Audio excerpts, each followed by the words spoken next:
السلام علیکم ورحمۃ اللہ وبرکاتہ. کیا حال ہے سب کا؟ الحمد للہ. نحمده ونصلي على رسوله الكريم. اما بعد فاعوذ باللہ من الشیطان الرجیم. بسم اللہ الرحمن الرحیم. رب اشرح لي صدری ويسر لي امری واحلل عقدۃ من لسانی يفقهوا قولی. قرآن مجید نور ہے. اللہ سبحانہ وتعالیٰ فرماتے ہیں یا ایھا الناس قد جاءکم برہان من ربکم وانزلنا الیکم نورا مبینا. اے لوگو، بلا شبہ تمہارے پاس تمہارے رب کی طرف سے ایک واضح دلیل آ گئی ہے اور ہم نے تمہاری طرف ایک واضح نور نازل کیا ہے. تو نور روشنی کیا دکھاتی ہے؟ اندھیروں میں راہ دکھاتی ہے. تو یہ زندگی اندھیروں سے بھری ہوئی ہے، جہالت کے، لا علمی کے. اس میں جب قرآن کا نور آتا ہے تو انسان کو صحیح اور غلط کا فرق پتہ چلتا ہے اور صحیح راستہ معلوم ہوتا ہے. زید بن ارقم رضی اللہ عنہ سے مروی ہے، وہ کہتے ہیں کہ رسول اللہ صلی اللہ علیہ وسلم نے فرمایا آگاہ رہو اے لوگو، میں ایک انسان ہوں، قریب ہے کہ میرے رب کا بھیجا ہوا میرے پاس آئے تو میں اسے قبول کر لوں، اور میں تم میں دو بھاری چیزیں چھوڑے جا رہا ہوں. ان میں سے پہلی اللہ کی کتاب ہے جس میں ہدایت اور نور ہے. اس کتاب میں کیا ہے؟ ہدایت اور نور ہے. تو تم اللہ کی کتاب کو پکڑے رکھو. اب یہ نہیں کہ صرف رمضان تک پکڑنا ہے اور پھر چھوڑ دینا ہے، نہیں، اس کو پکڑے رکھو اور اس کے ساتھ مضبوطی سے جڑے رہو، یعنی اسے اپنی زندگی کا حصہ بنا لو. اور آپ نے اللہ کی کتاب پر بہت زور دیا اور اس کی خوب رغبت دلائی، یعنی لوگوں کو شوق دلایا کہ وہ قرآن کے ساتھ اپنا تعلق مضبوط کریں. پھر آپ نے فرمایا دوسری چیز میرے اہل بیت ہیں. میں تم لوگوں کو اپنے اہل بیت کے بارے میں اللہ کی یاد دلاتا ہوں، یعنی ان کے ساتھ احسان کا رویہ اختیار کرنا. میں تم لوگوں کو اپنے اہل بیت کے بارے میں اللہ کی یاد دلاتا ہوں. میں تم لوگوں کو اپنے اہل بیت کے بارے میں اللہ کی یاد دلاتا ہوں. تو ہمارے لیے لازم ہے کہ ہم اس زندگی کے سفر میں رسول اللہ صلی اللہ علیہ وسلم کے ارشادات کو یاد رکھیں. 9واں پارہ.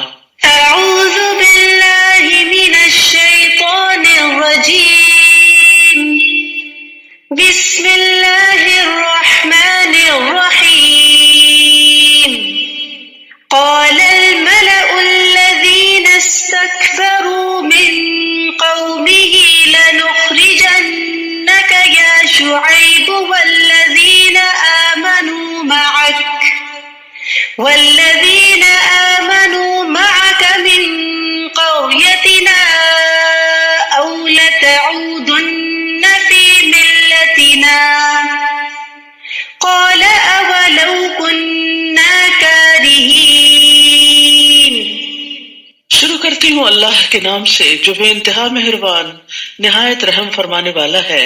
اس قوم کے متکبر سرداروں نے کہا شعیب، ہم تجھے اور ان لوگوں کو جو تیرے ساتھ ایمان لائے ہیں اپنی بستی سے نکال دیں گے یا پھر تمہیں ہمارے دین میں واپس آنا ہوگا. شعیب علیہ السلام نے کہا خواہ ہم اسے ناپسند کرتے ہوں تو بھی. تو ہم دیکھتے ہیں کہ ہر نبی کی مخالفت اس قوم کے بڑے بڑے لوگوں نے کی، ایلیٹ کلاس نے کی. اور اس کی بنیادی وجہ کیا تھی کہ وہ اپنے آپ کو بڑا سمجھتے تھے. وہ سمجھتے تھے کہ اگر نبوت بھی آنی تھی تو اس کے حقدار ہم زیادہ تھے. ہمارے پاس یہ سب کچھ آنا چاہیے تھا، ہم لوگوں کو گائیڈ کرتے، اور اب چونکہ نبوت کسی اور کے پاس آ گئی ہے تو ہم اس کی پیروی کرنے والے نہیں. تو متکبر لوگوں کا طریقہ کار ایک ہی جیسا ہوتا ہے. وہ ناحق طریقے سے جھگڑا اور بحث کرتے ہیں، اور اگر اس پہ بے بس ہو جاتے ہیں تو دھمکیوں پہ اتر آتے ہیں. اور یہاں پر وہ دھمکیاں دے رہے ہیں کہ ہم تمہیں اپنی قوم سے نکال دیں گے، اپنے ملک سے نکال دیں گے، ہم تمہیں اپنے درمیان برداشت نہیں کرتے، اور جو تمہارے اوپر ایمان لے آئے ہیں ان کو بھی نکال دیں گے، یا پھر لازماً تمہیں ہماری ملت میں واپس آنا ہوگا، ہمارے طریقوں کو فالو کرنا ہوگا. تو شعیب علیہ السلام نے صرف اتنا کہا اولو کنا کارہین، کیا پھر بھی اگر ہم اسے ناپسند کرتے ہوں. کیونکہ اہل ایمان کے لیے ایمان کو چھوڑنا، دین کو چھوڑنا، دین کے طریقے کو چھوڑنا انتہائی ناپسندیدہ ہوتا ہے. اور جس شخص کو ایمان کی حلاوت ایک دفعہ نصیب ہو جاتی ہے پھر وہ ایمان کو ترک نہیں کرتا. انس رضی اللہ عنہ سے روایت ہے کہ نبی صلی اللہ علیہ وسلم نے فرمایا 3 باتیں جس کسی میں ہوگی وہ ایمان کی مٹھاس پالے گا. یہ کہ اللہ اور اس کا رسول اس کے نزدیک ہر چیز سے زیادہ محبوب ہوں، اور یہ کہ آدمی جس کسی سے محبت کرے صرف اللہ کے لیے کرے، کوئی دنیا کا لالچ بیچ میں نہ ہو، اور یہ کہ کفر میں دوبارہ لوٹنے کو اس طرح ناپسند کرے جیسا کہ وہ آگ میں پھینکے جانے کو ناپسند کرتا ہے، یعنی اسلام سے پھر مرتد ہو کے کفر کی طرف جانا اس کے لیے ایسے ہی ہو جیسے جہنم میں جانا ہے۔ قد افترینا علی اللہ کذبا ان عدنا فی ملتکم بعد اذ نجانا اللہ منہا، اگر ہم تمہارے دین میں دوبارہ چلے جائیں، تمہارے دین میں، کیونکہ انبیاء کا شرک والا دین کبھی نہیں رہا، تو اس کا مطلب یہ ہوگا کہ ہم نے اللہ پر جھوٹ باندھا تھا، یعنی جو کچھ ہم تمہیں کہہ رہے تھے وہ بالکل غلط بات تھی، جبکہ اللہ اس سے ہمیں نجات دے چکا ہے۔ ہم سے یہ ممکن نہ ہوگا کہ ہم اس میں دوبارہ چلے جائیں، الا یہ کہ ہمارے رب کی ایسی ہی مشیت ہو۔ ہمارے رب نے علم سے ہر چیز کا احاطہ کر رکھا ہے، ہم اللہ ہی پر بھروسہ کرتے ہیں۔ علی اللہ توکلنا ربنا افتح بیننا وبین قومنا بالحق وانت خیر الفاتحین، اور پھر دعا کی، اے ہمارے رب، ہمارے اور ہماری قوم کے درمیان انصاف سے فیصلہ کر دے، اور تو ہی سب سے بہتر فیصلہ کرنے والا ہے۔ یہاں پر ہم دیکھتے ہیں کہ ایک نبی بھی اپنے نیک عمل پر، اپنے ایمان پر غرور نہیں کرتے۔ انسان کو کبھی یہ نہیں سوچنا چاہیے کہ نیکی کی آج جس حالت پر میں ہوں یا ایمان کے جس درجے پر ہوں، بس یہ اس پر تو مجھے ہمیشگی حاصل ہو گئی، نہیں، الا یشاء اللہ، یہ اللہ ہی کے فضل سے ہوا، اور اس پر اس وقت تک قائم رہوں گا جب تک اللہ چاہے گا۔ تو انبیاء اور صالحین ہمیشہ سے یہ جانتے ہیں کہ ان کا دین پر ثابت قدم رہنا اللہ کی مشیت کی وجہ سے ہے، اس میں ان کا اپنا کوئی کمال نہیں۔ اگر آج ہم یہاں آ کر بیٹھے ہیں تو ہمارا کمال نہیں، ہمارے لیے یہ راستے اللہ سبحانہ تعالیٰ نے آسان کیے اور ہمارے دلوں کو اپنی کتاب کی طرف راغب کیا۔ اور یاد رکھیے، دل اللہ کے ہاتھ میں ہے، اسی لیے ایک نبی صلی اللہ علیہ وسلم بکثرت یہ دعا مانگتے تھے، اور وہ اللہ کے رسول تھے، یا مقلب القلوب ثبت قلبی علی دینک، اے دلوں کے پھیرنے والے، میرے دل کو اپنے دین پر ثابت قدمی عطا فرما۔ تو ہم سب کو بھی اس راستے پر ثابت قدمی کی دعا کرنی چاہیے۔ تو ایک مرتبہ صحابہ نے عرض کیا، یا رسول اللہ صلی اللہ علیہ وسلم، ہم آپ پر اور آپ کی تعلیمات پر ایمان لائے ہیں، کیا آپ کو ہمارے متعلق کسی چیز سے خطرہ ہے کہ ہم پھر جائیں گے؟ آپ نے فرمایا، ہاں، کیونکہ دل اللہ عز و جل کی انگلیوں میں سے 2 انگلیوں کے درمیان ہے، وہ جیسے چاہتا ہے اسے بدل دیتا ہے۔ تو اس لیے انسان ہدایت پر ہوتے ہوئے بھی ڈرتا رہے کہ کہیں ایسا نہ ہو کہ کوئی ایسی چیز مجھے اس دین سے پھیرنے کا سبب بن جائے، خصوصاً جب انسان کو ایمان کی، دین کی، قرآن کے علم کی حلاوت محسوس ہونے لگتی تو وہ سب سے زیادہ قیمتی چیز اس کو سمجھتا ہے، اور اس پر قائم رہنے کی پھر دعا بھی کرتا ہے، اپنا کمال نہیں سمجھتا۔ یاد رکھیے، ایک لمحے میں دل پلٹ سکتے ہیں، ایمان سے کفر کی طرف الٹ سکتے ہیں۔ جبیر بن نفیر سے مروی ہے، وہ کہتے ہیں، میں حمص میں ابو درداء کے پاس ان کے گھر گیا تو وہ اپنی مسجد میں کھڑے نماز پڑھ رہے تھے۔ جب وہ تشہد میں بیٹھے تو نفاق سے اللہ عز و جل کی پناہ مانگنے لگے۔ جب انہوں نے سلام پھیرا تو میں نے ان سے کہا، اے ابو درداء، اللہ آپ کو معاف فرمائے، آپ کا نفاق سے کیا تعلق؟ آپ کو کیوں منافقت سے ڈر لگ رہا ہے؟ آپ اور نفاق کا کیا جوڑ؟ انہوں نے 3 دفعہ کہا، اللہم غفرن، اللہم غفرن، اللہم غفرن، اللہ تو معاف کر دینا۔ فرمایا، اللہ کی قسم، ایک آدمی ایک گھڑی میں ہی ایک فتنے میں ڈال دیا جاتا ہے اور وہ اپنے دین سے پھر جاتا ہے۔ یعنی بعض اوقات شیطان کوئی ایسا وسوسہ دل میں ڈالتا ہے کہ انسان کہیں سے کہیں پہنچ جاتا ہے۔ تو اس لیے بہت ضروری ہے کہ انسان اللہ تعالیٰ سے استقامت مانگتا رہے۔ وقال الملأ الذين كفروا من قومه لئن اتبعتم شعيبا انكم اذا لخاسرون، اس کی قوم کے کافر سرداروں نے کہا، اگر تم لوگوں نے شعیب کی پیروی کی تو تم نقصان اٹھاؤ گے۔ پھر بالآخر کیا ہوا کہ وہ اپنی ضد پہ اڑے رہے تو اللہ کا عذاب ان پہ آ گیا۔ فأخذتهم الرجفة فأصبحوا في دارهم جاثمين، پھر انہیں خطرناک زلزلے نے آ لیا اور وہ اپنے گھروں میں اوندھے پڑے رہ گئے، یعنی انہیں زلزلے نے آ پکڑا۔ انہوں نے شعیب علیہ السلام اور ان کے ساتھیوں کو دھمکایا تھا اور شہر سے نکال دینے کا پروگرام بنایا تھا، تو اللہ سبحانہ تعالیٰ نے ان پہ زلزلہ بھیج کے ان کو پکڑ لیا۔ الذین کذبوا شعیبا، جن لوگوں نے شعیب علیہ السلام کو جھٹلایا تھا، ان کی حالت یہ ہو گئی گویا وہ کبھی آباد ہی نہ ہوئے تھے۔ حالانکہ وہ بزنس والے لوگ تھے، بہت مالدار لوگ تھے، بہت کھاتے پیتے، بہت فلرشڈ تھے، لیکن سب بجھ کر رہ گئے۔ جنہوں نے شعیب علیہ السلام کو جھٹلایا تھا بالآخر وہی خسارے میں رہے، انہوں نے ہی نقصان اٹھایا۔ شعیب انہیں یہ کہتے ہوئے وہاں سے چلے گئے کہ اے میری قوم، میں نے تمہیں اپنے رب کا پیغام پہنچا دیا تھا، اور ممکن حد تک میں تمہاری خیر خواہی کرتا رہا، تو اب میں ان لوگوں پر کیسے افسوس کروں جو انکار ہی کرتے رہے، مان کے ہی نہ دیے۔ اور ہم نے جب بھی کسی بستی میں کوئی نبی بھیجا تو وہاں کے رہنے والوں کو سختی اور تکلیف میں مبتلا کیا تاکہ وہ عاجزی کی روش اختیار کریں۔ پھر ہم نے ان کی بدحالی کو خوشحالی میں بدل دیا، یہاں تک کہ وہ خوب پھلے پھولے اور کہنے لگے یہ اچھے اور برے دن تو ہمارے آباء و اجداد پر بھی آتے رہے ہیں۔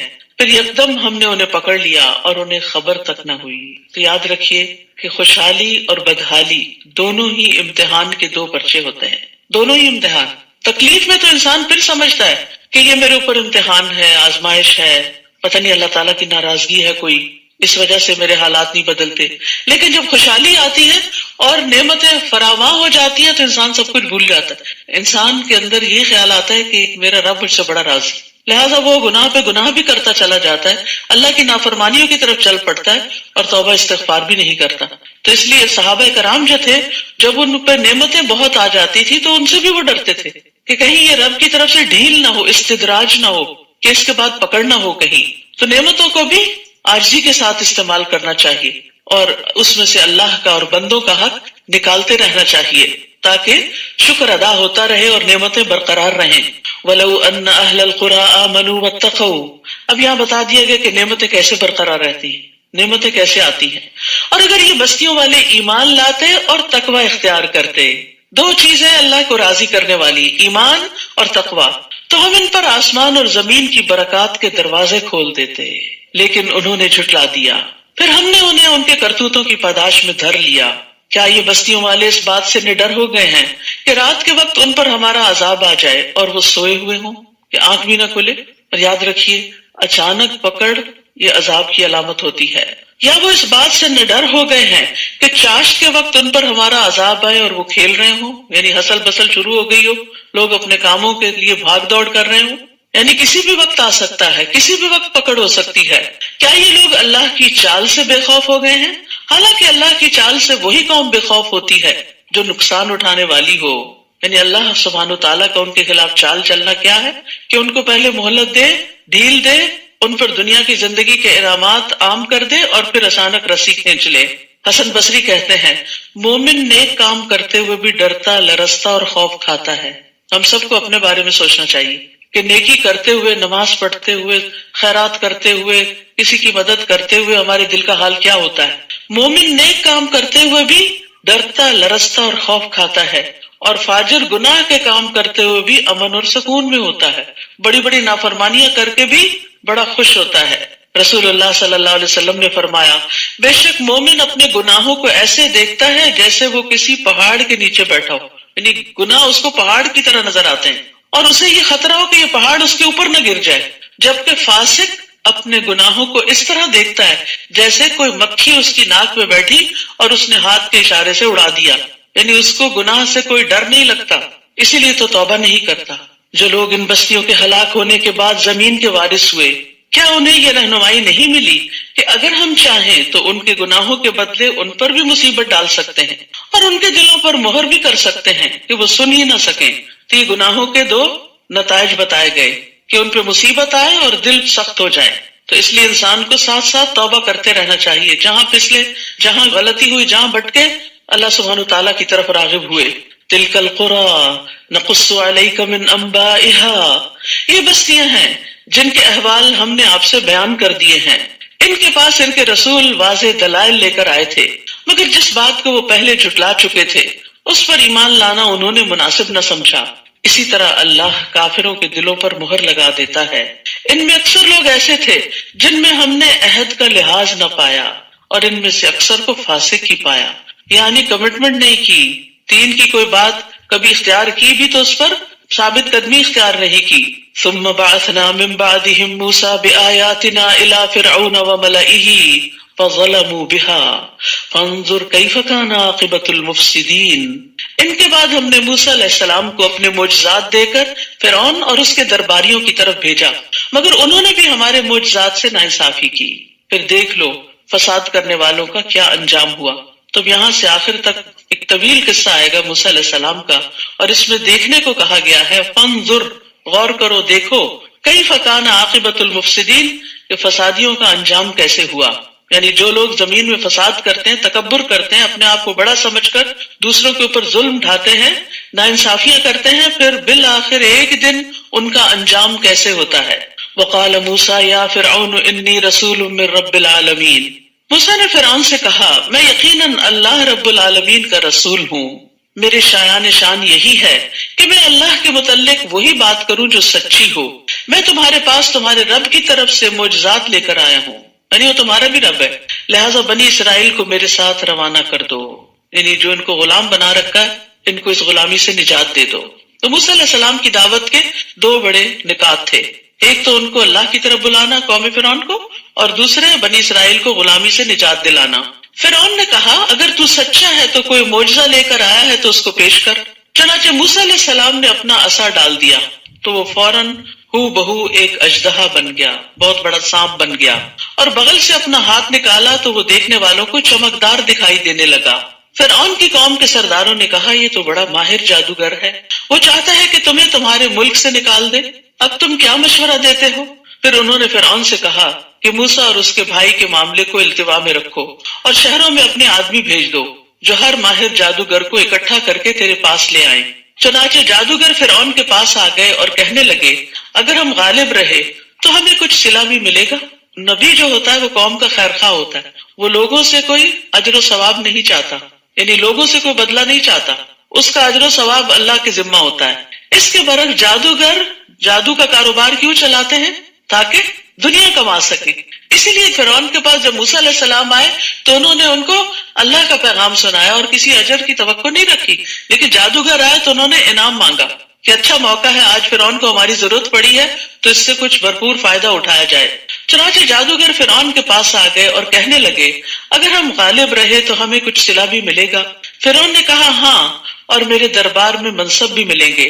پھر مقابلے کے وقت جادوگر کہنے لگے موسیٰ تم ڈالتے ہو یا ہم ڈالیں؟ موسیٰ نے کہا تم ہی ڈالو۔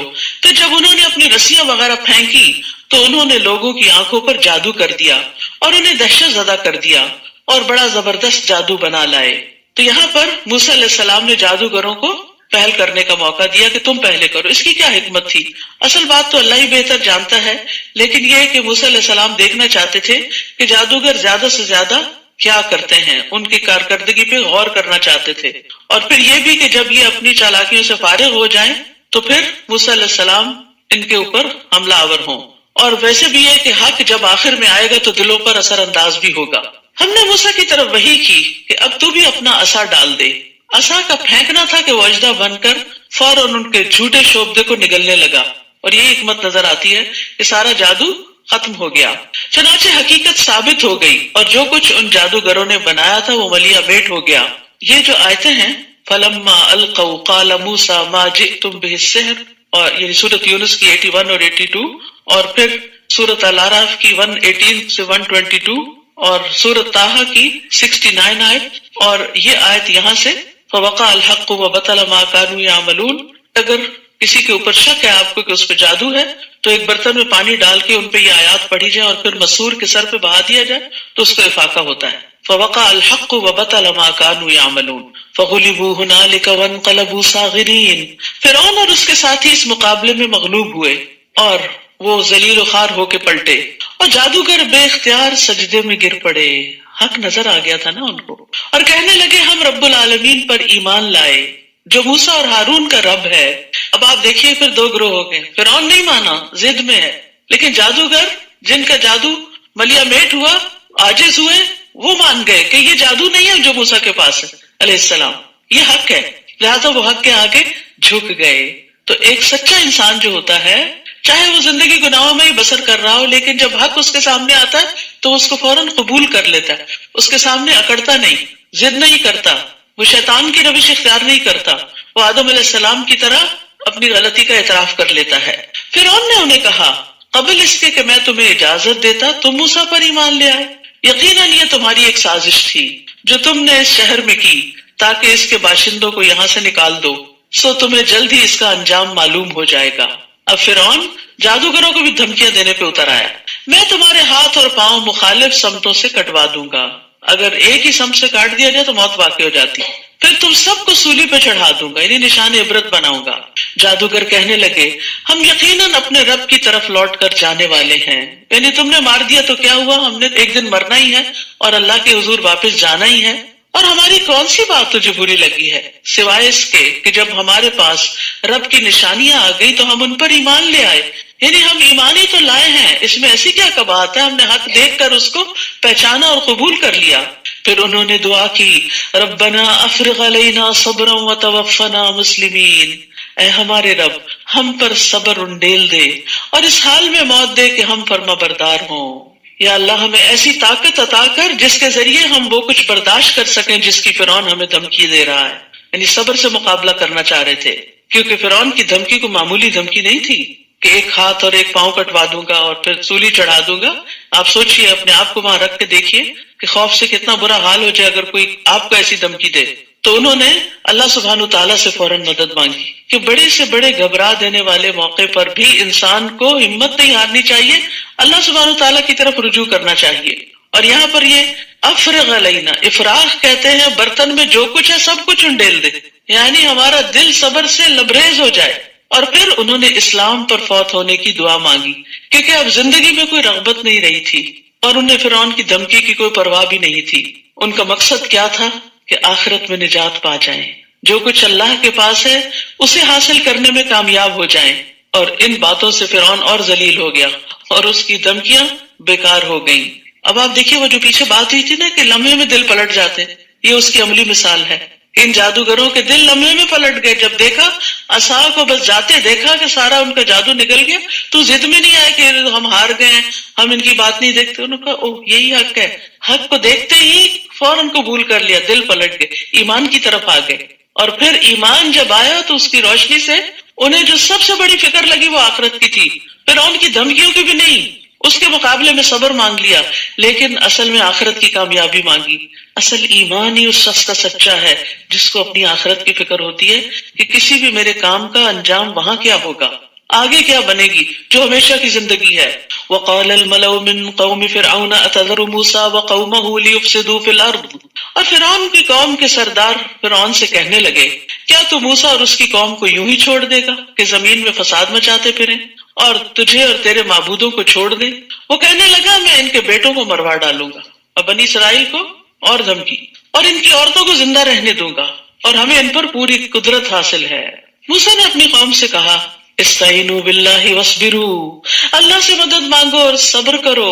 سبحان اللہ، وہی بات جو جادوگروں نے جو ایمان لے آئے تھے کہی، اور یہاں بھی وہی ایمان اور صبر کی بات ہے، اللہ سے مدد مانگنے کی بات ہے اور صبر کرنے کی۔ یاد رکھیے ہر مشکل چھوٹی ہو یا بڑی، سب سے پہلے ہمارے دل میں اللہ سبحانہ وتعالیٰ کا خیال آنا چاہیے اور اس سے دعا کرنی چاہیے، اور مشکل کا مقابلہ کرنے کے لیے اللہ سے مدد مانگنی چاہیے۔ سورۃ البقرہ میں بھی ہم نے پڑھا کہ وَاسْتَعِینُوا بِالصَّبْرِ وَالصَّلَاةِ، تو صلاۃ جو ہے، نماز، یہ اللہ سے دعا مانگنے کا بہترین ذریعہ ہے۔ مجھے اچھی طرح یاد ہے کہ میری والدہ کی وفات ہوئی تو ان کو پہلی نظر میں جب فوت ہوئے میں نے دیکھا تو دل بیٹھ گیا، لیکن فوراً مجھے یہی آیتیں یاد آئیں کہ وَاسْتَعِینُوا بِالصَّبْرِ وَالصَّلَاةِ، اور پہلا کام میں نے یہی کیا کہ فوراً نماز پڑھی۔ اور آپ یقین کریں کہ نماز سے پہلے اور بعد کے دل کی حالت میں زمین اور آسمان کا فرق تھا، دل ٹھہر گیا، ایک سکینت نازل ہونے لگی، اور اس کے بعد کے سارے مرحلے آسان ہو گئے۔ یہ نہیں کہ آنکھوں میں آنسو نہیں آتے تھے، لیکن بے قراری کی کیفیت چلی گئی۔ تو وفات ہو کسی کی، کوئی چوری ہو، کوئی نقصان ہو، کچھ ہو، جب انسان اللہ سبحانہ تعالیٰ کی طرف راغب ہو جاتا ہے تو دل بدل جاتا ہے۔ باہر تو وقت کے ساتھ ہی تبدیلی آئے گی، لیکن اندر کی تبدیلی انسان کو اسٹرانگ کر دیتی ہے، پرسکون کر دیتی ہے۔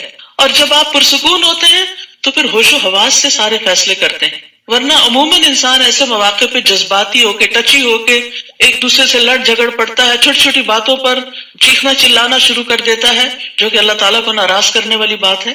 تو ہر غم، ہر دکھ، ہر تکلیف کے موقع پر اللہ سے مدد مانگو، نماز پڑھو اور صبر اختیار کرو، اور صبر کی دعا بھی کرو، ربنا افرغ علینا صبر، اللہ انڈیل دے صبر، کیونکہ دل کی بے قراری صبر کے آنے کے بعد ہی درست ہوتی ہے۔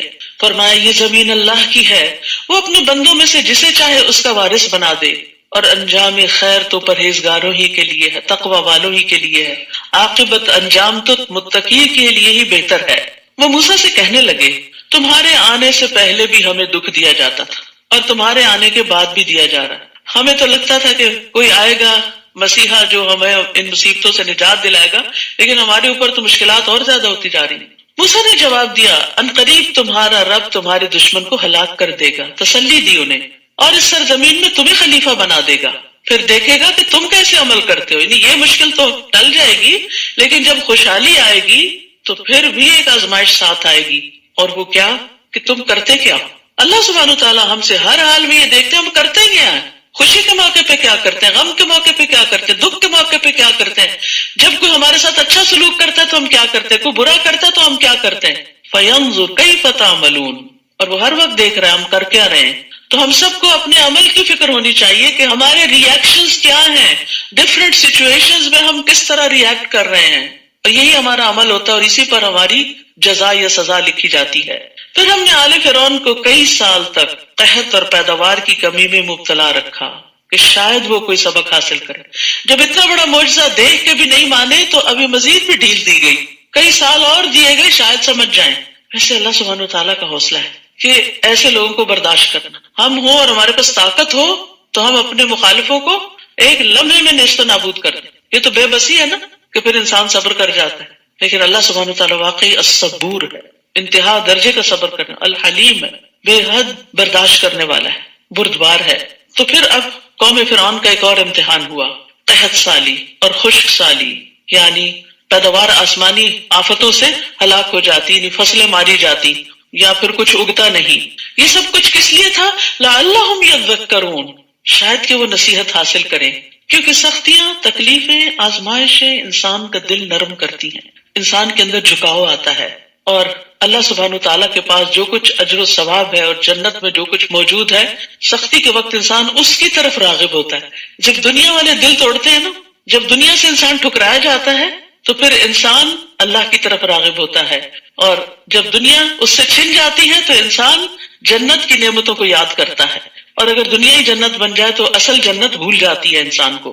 فَإِذَا جَاءَتْهُمُ الْحَسَنَةُ قَالُوا لَنَا هَٰذِهِ، پھر جب انہیں کوئی بھلائی پہنچتی تو کہتے کہ ہم اسی کے مستحق تھے، ہم اتنے قابل لوگ ہیں، یہ ہمیں ملنی چاہیے تھی. اور جب کوئی تکلیف پہنچتی تو اسے موسیٰ اور اس کے ساتھیوں کی نحوست بتلاتے، یہ تمہاری وجہ سے ہمارے ساتھ یہ سب کچھ ہو رہا ہے. حالانکہ نحوست تو اللہ کے ہاں ان کی اپنی تھی، ان کے اپنے گناہوں کی وجہ سے ان پر نحوست طاری تھی، لیکن ان میں سے اکثر لوگ یہ بات سمجھتے نہ تھے. تو یاد رکھیے، نعمت ملنے کو کبھی بھی اپنا کمال نہ سمجھیں، کیونکہ یہ بھی ایک امتحان ہوتا ہے. اور انسان کبھی نہ کہے یہ چیز مجھے علم کی بنا پہ ملی، یہ طاقت کی بنا پہ ملی، یہ فلاں میری قابلیت اور ذہانت کی وجہ سے مجھے مل گئی. اکثر ایسا ہوتا ہے جب کوئی اچیومنٹ ہوتی ہے نا تو ہم سب بھول جاتے ہیں اور خود کریڈٹ لینے کی کوشش کرتے ہیں. یعنی ایک پروجیکٹ جو سانجا ہوتا ہے نا، تو پھر جب کوئی اس کا اچھا نتیجہ نکلتا ہے تو ہر ایک کہتا ہے وہ میں نے کہا تھا نا، یہ میرا مشورہ تھا. کوئی کہتا ہے فلاں چیز مجھے اس وقت سوچ گئی تھی تو اس وجہ سے یہ ہو گیا. یعنی ہر شخص چاہتا ہے کہ وہ اس کو اپنا کمال بتائے. تو ہمارے منہ سے کیا لفظ نکلنا چاہیے کہ یہ اللہ کا فضل ہے، ھذا من فضل ربی، یہ اللہ کا انعام ہے، اللہ نے توفیق دی، اللہ نے سجایا، اللہ نے یہ راہ دکھائی. پھر انسان شکر گزار ہوتا ہے، جس سے وہ نعمت بھی باقی رہتی ہے اور آئندہ بھی نعمتوں میں اضافہ ہوتا ہے. نیز وہ موسیٰ سے کہتے کہ ہمیں مسحور کرنے کے لیے جو بھی معجزہ تو ہمارے پاس لائے گا ہم تیری بات کو ماننے والے نہیں. یعنی پہلے سے ڈیسائیڈ کیا ہوتا، جو مرضی ہو جائے ہم نے نہیں ماننا، میں نہ مانوں. تو جب کوئی انسان یہ رویہ اختیار کر لیتا ہے تو ہدایت سے محروم ہو جاتا ہے. انسان کو کیا کہنا چاہیے؟ ہاں اگر کوئی دلیل ہوگی تو میں ضرور مان لوں گا. آخر ہم نے ان پر طوفان، ٹڈیاں، جوئیں، مینڈک اور خون کا عذاب ایک ایک کر کے مختلف وقتوں میں نشانیوں کے طور پہ بھیجا. اب دیکھیے کہ طوفان عذاب ہوتے ہیں، گھر تباہ ہو جاتے ہیں، فصلیں تباہ ہو جاتی، ٹڈی دل جو ہوتے ہیں یہ فصلوں کو تباہ کر دیتے ہیں.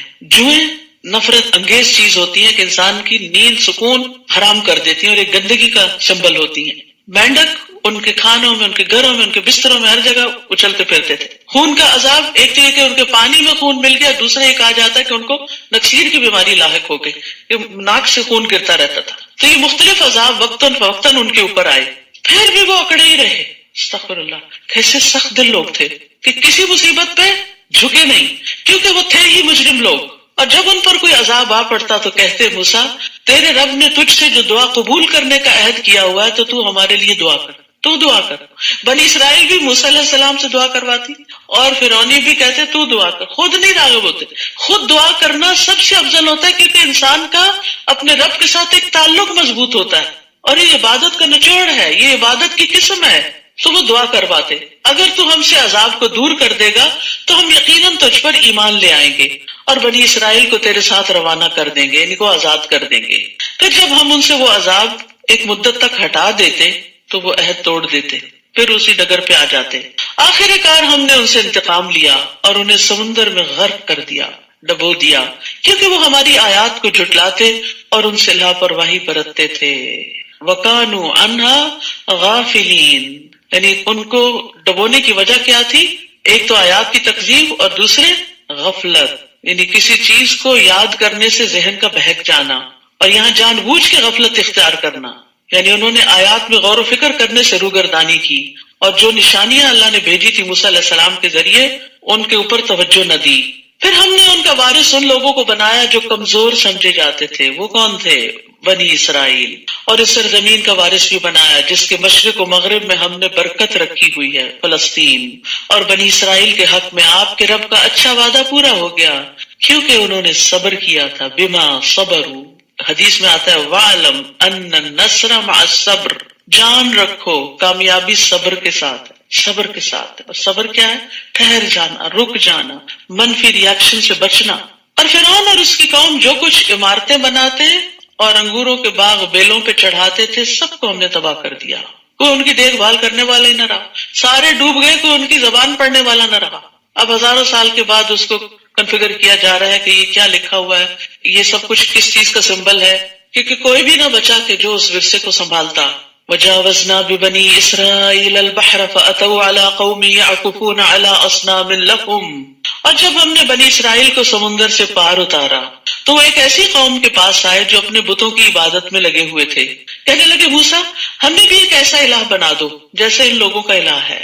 موسیٰ نے کہا تم بڑے جاہل لوگ ہو، بہت ناسمجھ ہو. اللہ نے تمہیں فرعون جیسے ظالم سے نجات دی اور تم وہاں سے نکل کے آزاد ہو کے اللہ ہی کے ساتھ شرک کرنے لگے ہو. ایسا کیوں کہا تم نے؟ اصل میں بنی اسرائیل اگرچہ مسلمان قوم تھی لیکن طویل عرصے تک فرعونیوں کی غلامی کی وجہ سے ان کی معاشرت سے متاثر ہو چکی، ان کے طریقہ عبادت وغیرہ سے. تو ان کے ہاں گائے کی پوجا ہوتی تھی، تو انہوں نے بھی کہا کہ ہمیں بھی ایسا ہی کوئی بت بنا دیا جائے.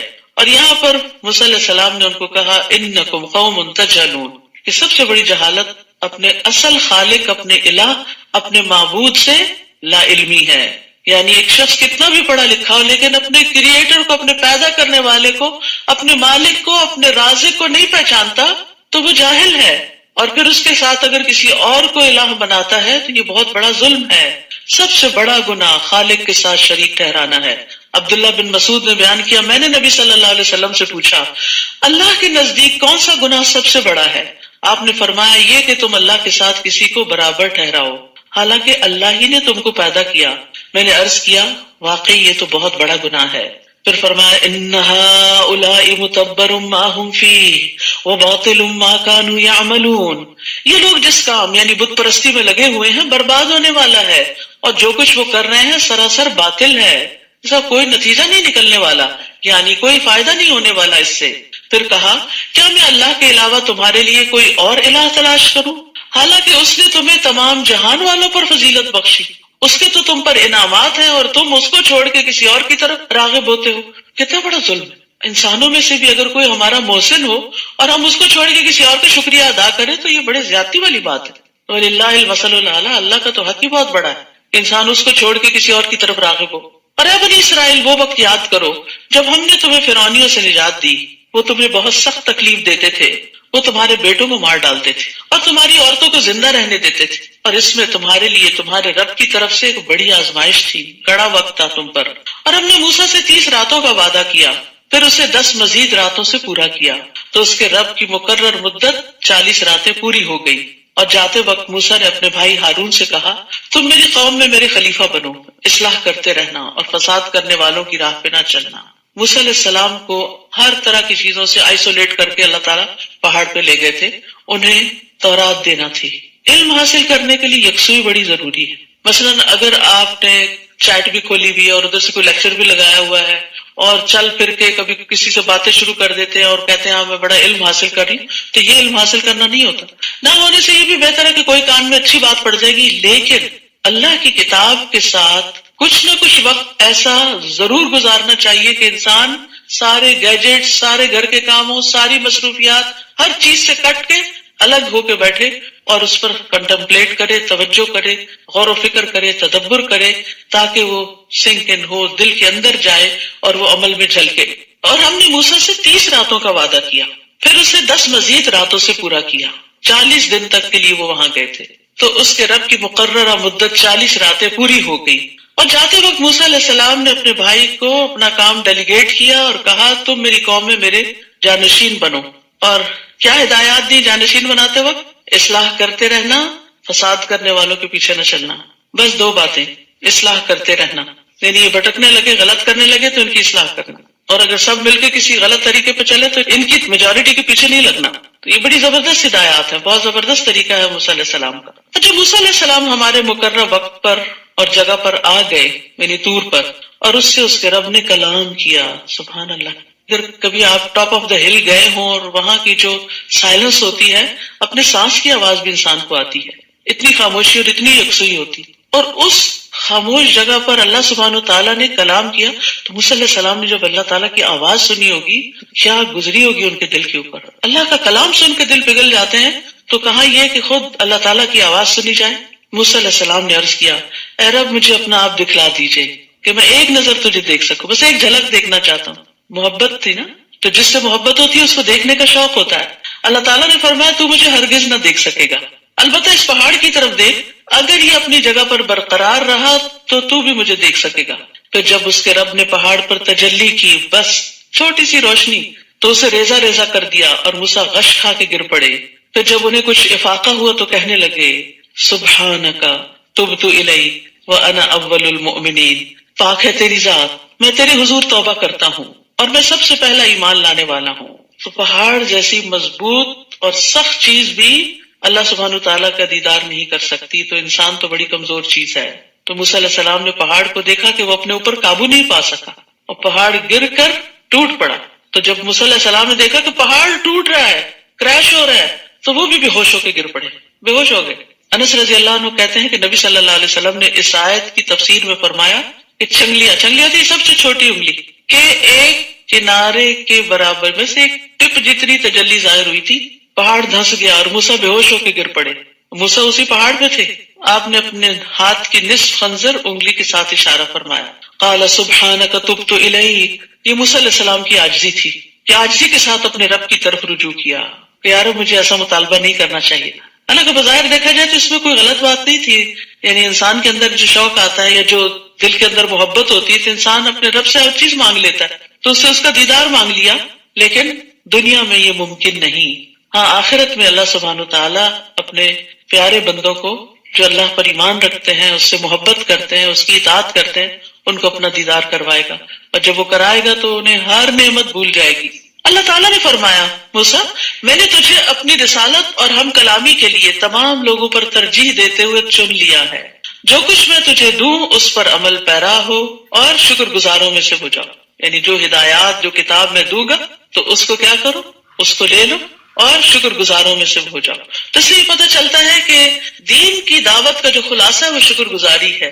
اللہ کی نعمتوں پر بھی شکر گزاری، اور شکر ادا کرنے کا طریقہ کیا ہے کہ انسان پھر اللہ کی عبادت میں سرگرم ہو جاتا ہے. شکر زبان سے بھی ہوتا ہے، دل سے بھی ہوتا ہے، لیکن عمل سب سے بڑا اظہار ہوتا ہے شکر کا.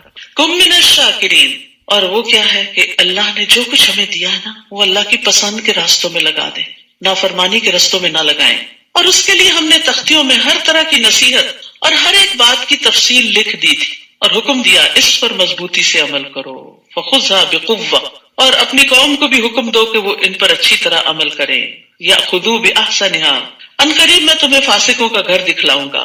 تو قوت سے پکڑنے سے مراد یہ نہیں کہ زور سے پکڑ لو، اس کا مطلب یہ ہے کہ دل کی مضبوطی، پکے عزم کے ساتھ پکڑو اور عمل کرو. کیونکہ انسان جب کمزور ارادے سے کسی چیز کو لیتا ہے تو ڈھیلے ڈھالے طریقے سے ہی پکڑتا ہے. جو چیز قیمتی ہوتی ہے اس کو سنبھال کے رکھتا ہے اور اس پر نیت اور ارادہ بھی کر لیتا ہے. تو یأخذوا بأحسنها، اس کے بہترین حصے کو لے لے تو کیا اس کا مطلب ہے کہ قرآن میں کچھ حصہ اچھا ہے اور کچھ بہت زیادہ اچھا ہے؟ بات یہ ہے کہ قرآن کے علاوہ جب وہ کچھ سنتے ہیں تو قرآن کی پیروی کرتے ہیں، دوسری چیز کی پیروی نہیں کرتے.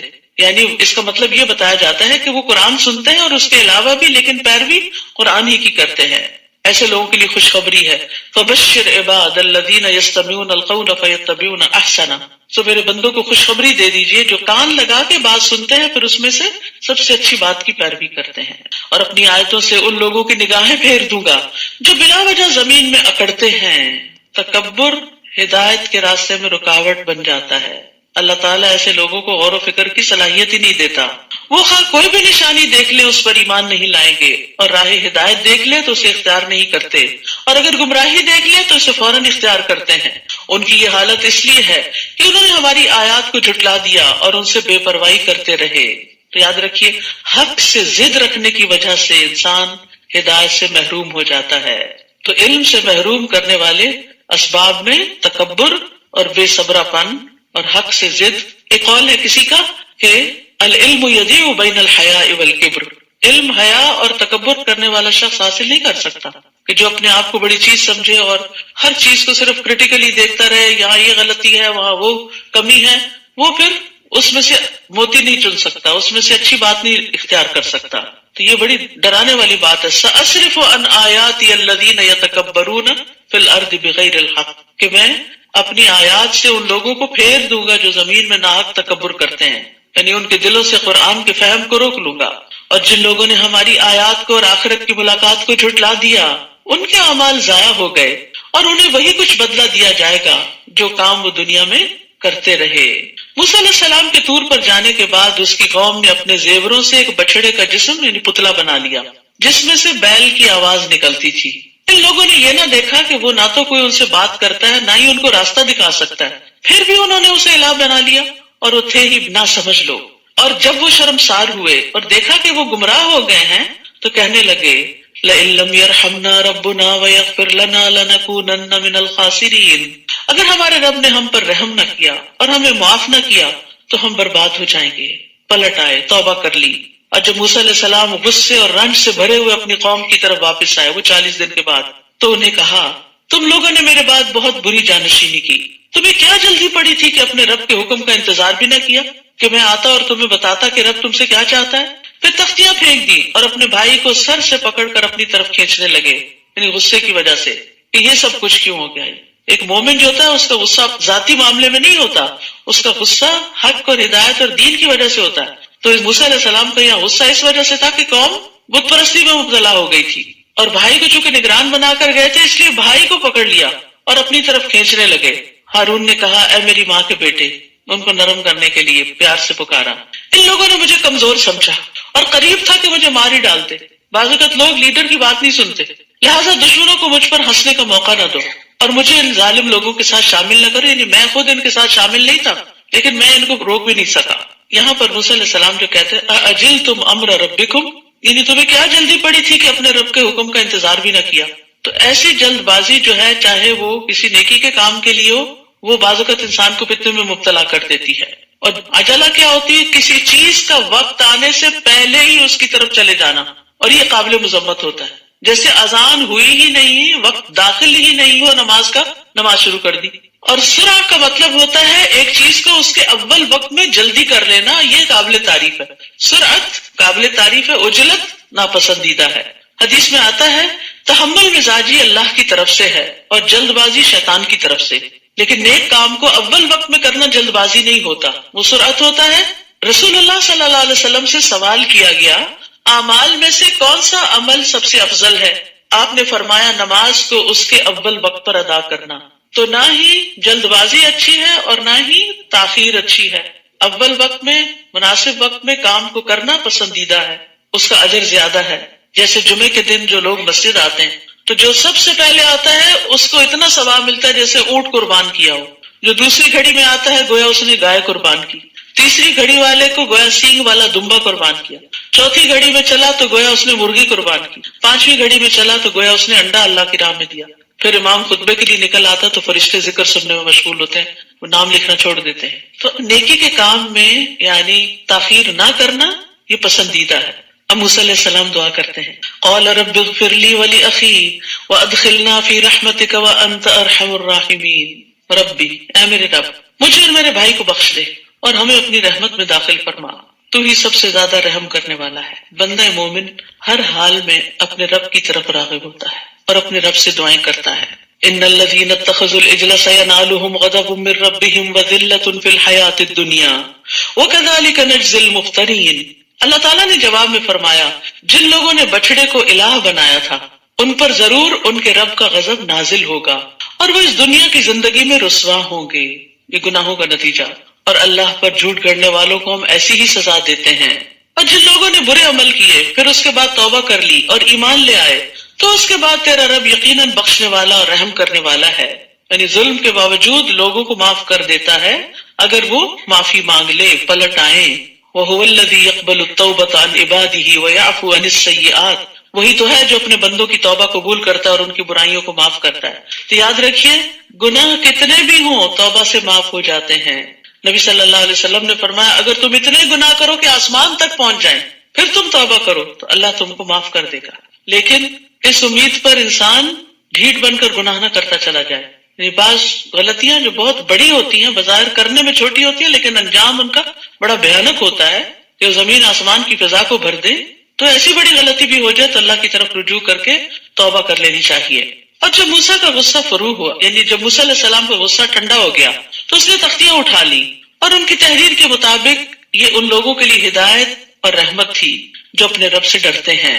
سہل بن عبداللہ کہتے ہیں کہ دنیا اور آخرت کی ہر بھلائی کی بنیاد اللہ سے خوف کرنا ہے۔ تو تورات ہدایت تھی، لیکن کس کے لیے؟ ہم لربہم یرہبون، جو اپنے رب سے ڈرتے ہیں۔ اور قرآن ہدایت ہے، لیکن کس کے لیے؟ جو اپنے رب کا تقوی اختیار کرتے ہیں۔ اور ہماری طے شدہ میعاد کے لیے موسیٰ نے اپنی قوم سے 70 آدمی چن لیے۔ پھر جب انہیں زلزلے نے آ لیا تو موسیٰ نے عرض کیا، اے میرے رب، اگر تو چاہتا تو اس سے پہلے بھی انہیں اور مجھے بھی ہلاک کر سکتا تھا، تو ہم سب کو اس جرم میں ہلاک کرتا ہے جو ہم میں سے کچھ نادانوں نے کیا تھا۔ یہ تو تیری ایک آزمائش تھی جس سے تو جسے چاہتا ہے گمراہ کرتا ہے اور جسے چاہے سیدھی راہ دکھاتا ہے۔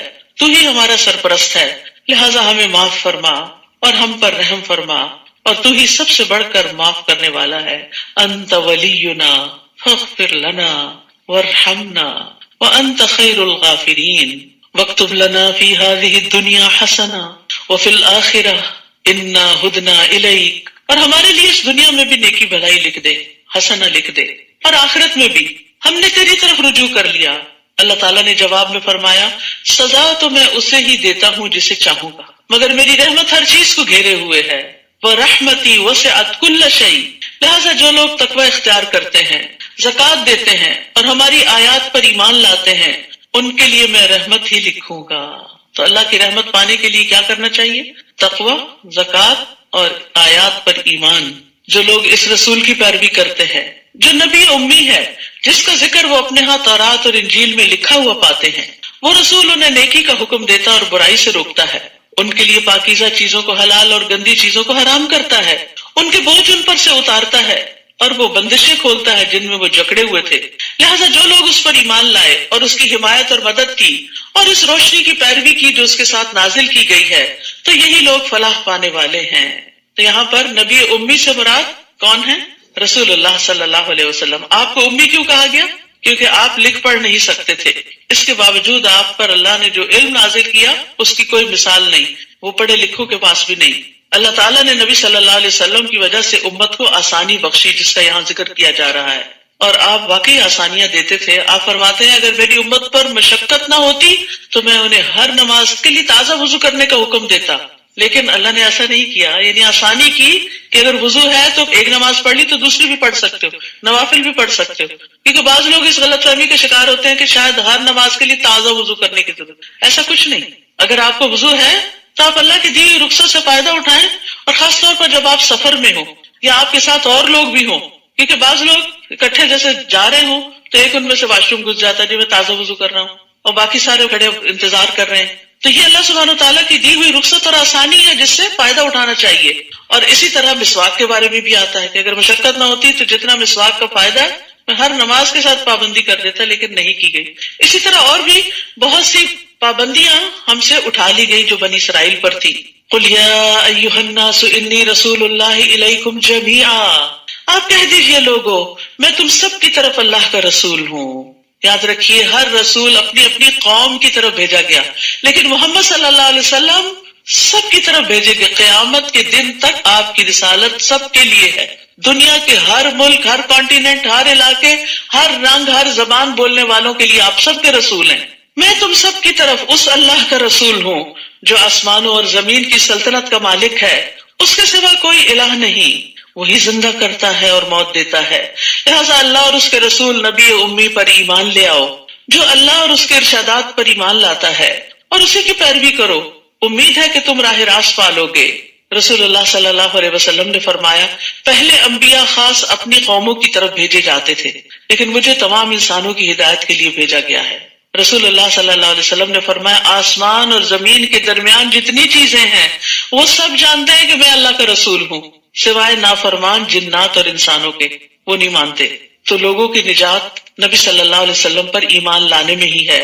رسول اللہ صلی اللہ علیہ وسلم نے فرمایا قسم ہے اس ذات کی جس کے ہاتھ میں محمد کی جان ہے، اس امت کا کوئی بھی یہودی اور نصرانی جو میرے بارے میں سنے پھر جس کے ساتھ میں بھیجا گیا ہوں وہ اس پر ایمان نہ لائے تو اس کا ٹھکانہ جہنم والوں میں سے ہوگا۔ یعنی جس نے سن لیا، جان لیا، اس کے لیے لازم ہو گیا کہ وہ ایمان لے آئے۔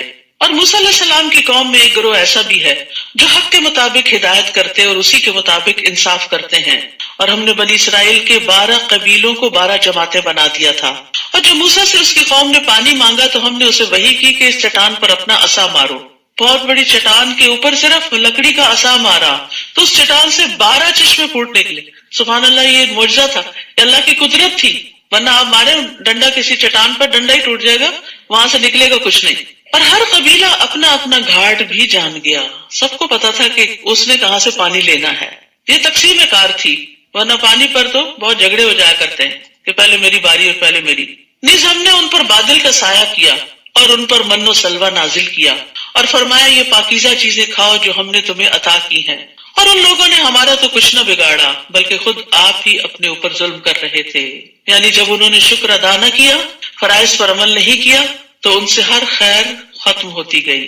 اور جب بنی اسرائیل سے کہا گیا تھا اس بستی میں آباد ہو جاؤ اور جہاں سے جی چاہے کھاؤ اور دعا کرتے رہو کہ ہمیں معاف کر دے، حتتن، اور دروازے میں سجدہ کرتے ہوئے داخل ہونا، عاجزی سے داخل ہونا، تو ہم تمہاری خطائیں معاف کر دیں گے اور اچھے کام کرنے والوں کو زیادہ بھی دیں گے۔ یہ اللہ کا فضل ہوتا ہے، صرف غلطیاں معاف نہیں، انعام بھی ساتھ۔ مگر ان میں سے جو ظالم تھے انہوں نے وہ بات ہی بدل ڈالی جو ان سے کہی گئی تھی، پھر اس کے نتیجے میں ہم نے ان پر آسمان سے عذاب بھیج دیا کیونکہ وہ ظلم کیا کرتے تھے۔ یعنی جب اللہ اپنے بندے یا بندی پہ کوئی انعام فرماتا ہے اور وہ شکر ادا نہیں کرتا تو پھر وہ اس نعمت کو چھین لیتا ہے، چاہے وہ انسان اس کو پسند کرے یا نہ کرے، یعنی کسی بھی قسم کی نعمت ہو۔ تو ہمیں ہر نعمت پر اللہ کا شکر ادا کرنا چاہیے، چاہے ہمارے جسم کے اندر نعمتیں ہیں یا پھر مال یا اولاد یا صحت یا کوئی بھی چیز جو اللہ نے ہمیں دی، اور جو بھی راحت، آرام اور سکون اور فیسلٹیز آپ کو ملے اس پر اللہ کا شکر ادا کرتے چلے جائیں۔ لیکن افسوس یہ کہ ہم زیادہ مشکلات کے بارے میں سوچتے ہیں اور کم وقت نعمتوں کے بارے میں سوچتے ہیں، حالانکہ مشکلات کے مقابلے میں نعمتیں بہت زیادہ ہیں۔ وَاسْأَلْهُمْ عَنِ الْقَرْيَةِ الَّتِي كَانَتْ حَاضِرَةَ الْبَحْرِ، اور ان سے اس بستی کا حال بھی پوچھیے جو سمندر کے کنارے واقع تھی۔ وہ لوگ سب یعنی ہفتے کے دن احکام الہی کی خلاف ورزی کرتے تھے، مچھلیاں پکڑتے تھے۔ ہفتے کے دن تو مچھلیاں بلند ہو کر پانی پر ظاہر ہوتی تھی اور ہفتے کے علاوہ باقی دنوں میں غائب رہتی تھی۔ اسی طرح ہم نے انہیں ان کی نافرمانیوں کی وجہ سے آزمائش میں ڈال رکھا تھا۔ تو اس سے کیا پتہ چلتا ہے کہ نافرمانیاں آزمائش لاتی ہیں۔ یہ قوم اللہ کے ساتھ چال بازی کر رہی تھی۔ اللہ نے ہفتے کے دن کام کرنے سے منع کیا، لیکن انہوں نے خود ساختہ ایک طریقہ نکال کے اپنا مقصد اور مطلب پورا کر لیا اور بظاہر یہ دکھایا کہ ہم اللہ کی فرما برداری کر رہے ہیں۔ اور وہ وقت بھی یاد کرو جب ان میں سے کچھ لوگوں نے دوسروں سے کہا تم ایسے لوگوں کو کیوں نصیحت کرتے ہو جنہیں اللہ ہلاک کرنے والا یا سخت سزا دینے والا ہے؟ تو انہوں نے جواب دیا اس لیے کہ ہم تمہارے رب کے ہاں معذرت کر سکیں اور اس لیے کہ شاید یہ بھی نافرمانی سے پرہیز کر سکیں۔ پھر جب انہوں نے اس نصیحت کو بالکل ہی فراموش کر دیا جو انہیں کی جا رہی تھی تو ہم نے ان لوگوں کو تو بچا لیا جو برائی سے روکتے تھے، اور ان لوگوں کو جو ظالم تھے ان کی نافرمانیوں کی وجہ سے بہت برے عذاب میں پکڑ لیا۔ پھر جب وہ سرکشی کرتے ہوئے وہی کام کرتے رہے جس سے انہیں منع کیا گیا تھا تو ہم نے انہیں حکم دیا کہ ذلیل و خوار بندر بن جاؤ۔ تو اس بستی میں 3 طرح کے لوگ تھے۔ ایک وہ جو مچھلیاں پکڑتے تھے، دوسرے جو نہیں پکڑتے تھے اور پکڑنے والوں کو منع بھی کرتے تھے، اور تیسرے جو ان سے کنارہ کش تھے، خود نہیں پکڑتے تھے لیکن منع نہیں کرتے تھے۔ تو بچایا کن لوگوں کو گیا؟ جنہوں نے مچھلیاں خود بھی نہیں پکڑی اور دوسروں کو بھی منع کیا۔ تو اس سے پتہ چلتا ہے کہ برائی سے روکنا اللہ کے عذاب سے عافیت کا سبب بنتا ہے، ورنہ انسان اسی میں خود بھی ملوث ہو جاتا ہے اور اللہ کی ناراضگی مول لیتا ہے۔ اور یاد کرو جب تمہارے رب نے یہ اعلان کیا کہ وہ قیامت کے دن تک بنی اسرائیل پر ایسے لوگ مسلط کرتا رہے گا جو انہیں بدترین عذاب دیتے رہیں، بلا شبہ آپ کا رب مقرر وقت آ جانے کے بعد عذاب دینے میں دیر نہیں کرتا، اور بلا شبہ وہ بخشنے والا اور مہربان بھی ہے۔ اور ہم نے انہیں ٹکڑے ٹکڑے کر کے زمین میں کئی گروہوں میں تقسیم کر دیا، ان میں سے کچھ تو نیک لوگ ہیں اور دوسرے ان سے مختلف ہیں، اور ہم انہیں اچھے اور برے حالات سے آزماتے رہے کہ شاید وہ اللہ کی طرف پلٹ آئیں۔ یعنی دونوں طرح کی آزمائشیں دراصل انسان کو اللہ کی طرف لانے کا سبب بنتی ہیں اگر اس کے اندر حق کی طلب ہو۔ پھر ان کے بعد ناخلف لوگ زمین کے جانشین ہوئے جو کتاب کے وارث بن کر اسی دنیا کی زندگی کا مال سمیٹنے لگے۔ پہلے لوگوں کے بعد میں آنے والے بدترین جانشین تھے، جن کا جرم کیا تھا کہ وہ کتاب کے ذریعے زندگی کا سامان اور مال سمیٹتے اور کہتے کہ ہمیں معاف کر دیا جائے گا، اور اگر ویسا ہی دنیا کا مال پھر ان کے سامنے آئے تو اسے پھر لے لیتے ہیں۔ کیا ان سے یہ کتاب میں عہد نہیں لیا گیا تھا کہ وہ حق بات کے سوا اللہ سے کوئی بات منسوب نہ کریں گے؟ تو اصل میں اشارہ اس بات کی طرف کہ انہوں نے غلط فتوے دے کر لوگوں سے مال لیا، رشوتیں لی، اور یہ بات وہ پڑھتے بھی رہے اور جو کتاب میں مذکور تھی، اور آخرت کا گھر تو اللہ سے ڈرنے والوں ہی کے لیے بہتر ہے۔ کیا تمہیں اتنی بھی سمجھ نہیں؟ افلا تعقلون، کیا تم عقل سے کام نہیں لیتے؟ جو لوگ اللہ کی کتاب کو مضبوطی سے پکڑتے ہیں اور نماز قائم کرتے ہیں تو یقیناً ہم ایسے نیک کردار لوگوں کا اجر ضائع نہیں کرتے۔ یمسکون بالکتاب، کتاب کو تھام لینا، اور تھام لینے کا مطلب کیا ہے؟ بس لے لینا اور اس کو بار بار پڑھتے رہنا، اس سے فائدہ اٹھاتے رہنا، اور اس کو پڑھنے کے بعد سب سے عام ترین چیز کیا ہے؟ نمازوں کا قیام، اپنی نمازیں درست کرنا۔ تو ایسے ہی لوگ اللہ کے ہاں مصلح قرار پاتے ہیں اور اللہ ان کا اجر ضائع نہیں کرتا۔ اور وہ وقت یاد کرو جب ہم نے ان پر پہاڑ کو اس طرح لا کھڑا کیا تھا گویا وہ سائبان تھا، اور انہیں یقین ہو چلا تھا کہ وہ ان پر ابھی گرنے والا ہے۔ اس وقت ہم نے انہیں حکم دیا کہ جو کتاب ہم نے تمہیں دی ہے اسے مضبوطی کے ساتھ پکڑو، اور جو کچھ اس میں لکھا ہے اسے یاد رکھو تاکہ تم پرہیزگار بن سکو، متقی بن جاؤ۔ اور وہ وقت بھی یاد کرو جب آپ کے رب نے بنی آدم کی پشتوں سے ان کی اولاد کو نکالا اور انہیں خود اپنے اوپر گواہ بنا کر پوچھا، کیا میں تمہارا رب نہیں؟ الست بربکم، وہ ارواح کہنے لگی کیوں نہیں، ہم یہ گواہی دیتے ہیں، اور یہ اس لیے کیا کہ قیامت کے دن تم نہ کہنے لگو کہ ہم اس بات سے بالکل بے خبر تھے۔ یہاں ایک بڑے اہم واقعے کی طرف اشارہ ہے جس کا ذکر کتاب اللہ سے ہی ہمیں ملتا ہے، بہت قیمتی معلومات میں اضافہ ہوتا ہے۔ وہ کیا کہ قیامت تک دنیا میں جتنی بھی روحیں آنے والی تھی ان کو اللہ سبحانہ تعالیٰ نے اکٹھے پیدا کر دیا آدم علیہ السلام کی پشت سے، اور پھر ان سے خود خطاب کیا، الست بربکم، کیا میں تمہارا رب نہیں؟ تو سب روحوں نے اپنے رب کو پہچان لیا اور کہا کیوں نہیں، بلا، اور پھر کیا کہا؟ ہم یہ گواہی دیتے ہیں کہ آپ ہمارے رب ہیں۔ تو اللہ تعالیٰ نے بتایا کہ یہ اس لیے یاد دہانی کرا رہا ہوں کہ قیامت کے دن تم یہ نہ کہو کہ ہمیں تو پتہ ہی نہیں تھا کہ ہمارا بھی کوئی رب ہے۔ اور یاد رکھیے کہ اس بات کو انسان کے لاشعور میں ڈال دیا گیا ہے، اسی لیے جن کا شعور کچھ بھی کام کرتا ہے جب وہ حق کو دیکھتے ہیں تو اپنے رب کو پہچان جاتے، انہیں رب کو پہچاننے میں دیر نہیں لگتی، جیسے نجاشی اور باقی لوگ تھے، اور اسی طرح فرعون کے جادوگر تھے۔ تو اللہ سبحانہ تعالیٰ نے ہر انسان کی فطرت میں خیر رکھ دی ہے۔ اب آپ سوچتے ہیں کہ ہمیں یاد کیوں نہیں آتا، وہ کون سا دن تھا، ہم کہاں کھڑے تھے؟ تو وہ ہمارے حافظے میں نہیں ہے، اس کے اثرات ہیں لیکن وہ حافظے میں نہیں۔ کیوں؟ اگر وہ ہمیں یاد ہو تو پھر تو ہمارا امتحان ہی ختم ہو جائے۔ یعنی ہماری کامیابی کا انحصار ایمان بالغیب پر ہی تو ہے، اسی لیے ایمان لانا جو ہے وہ بہت بڑے اجر و ثواب کا باعث ہے۔ تو اللہ سبحانہ تعالیٰ نے ہمیں پکار کر کہا کہ کیا میں تمہارا رب نہیں؟ تو ہم سب نے اقرار کیا ہوا ہے آپ ہی ہمارے رب ہیں، اور قیامت کے دن ہم جا کے یہ نہیں کہہ سکتے کہ ہمیں تو نہیں پتا تھا ہمارا رب کون سا ہے، یہ کوئی بھی یہ نہیں کہہ سکتا کہ ہمیں آپ کا نہیں پتا تھا تو ہم نے اوروں کو الہ بنا لیا، نہیں، وہ فطرت میں پہچان رکھ دی گئی ہے۔ اور انبیاء علیہ السلام آتے رہے ہیں اس سبق کو یاد دلانے کے لیے۔ کیا تم یہ نہ کہو کہ شرک تو ہم سے پہلے ہمارے آباء و اجداد نے کیا تھا، ہم تو ان کے بعد ان کی اولاد تھے، کیا تو ہمیں اس قصور میں ہلاک کرتا ہے جو غلط کاروں نے کیا تھا؟ وَكَذَلِكَ نُفَصِّلُ الْآيَاتِ وَلَعَلَّهُمْ يَرْجِعُونَ، ہم اپنی آیات اسی طرح تفصیل سے بیان کرتے ہیں، اور اس لیے کرتے ہیں کہ لوگ راہ راست کی طرف لوٹیں۔ وَاتْلُ عَلَيْهِمْ نَبَأَ الَّذِي آتَيْنَاهُ آيَاتِنَا، اے نبی آپ انہیں اس شخص کا حال سنائیے جسے ہم نے اپنی نشانیاں دی تھیں، اپنی آیات دی تھیں۔ فَانْسَلَخَ مِنْهَا، لیکن وہ ان کی پابندی سے نکل بھاگا۔ فَأَتْبَعَهُ الشَّيْطَانُ، تو پھر شیطان اس کے پیچھے لگ گیا۔ فَكَانَ مِنَ الْغَاوِينَ، چنانچہ وہ گمراہوں میں سے ہو گیا۔ تو یاد رکھیے، علم آنے کے بعد بھی شیطانی وسوسے انسان کو حق سے دور کر دیتے ہیں۔ یہ واقعہ، یہ قصہ، یہ کہانی ایک بہت بڑے عالم کی ہے کہ جس کے پاس بہت علم تھا، لیکن شیطان نے اس کے اندر دنیا کی محبت ڈال دی، لہٰذا وہ دین چھوڑ کر، علم چھوڑ کر دنیا کے پیچھے دوڑنے لگا، اور اللہ کی آیات کو اس نے بھلا دیا۔ تو یاد رکھیے، آیات کا علم ہونے کے باوجود ان سے روگردانی کرنا یہ شیطانی عمل ہے۔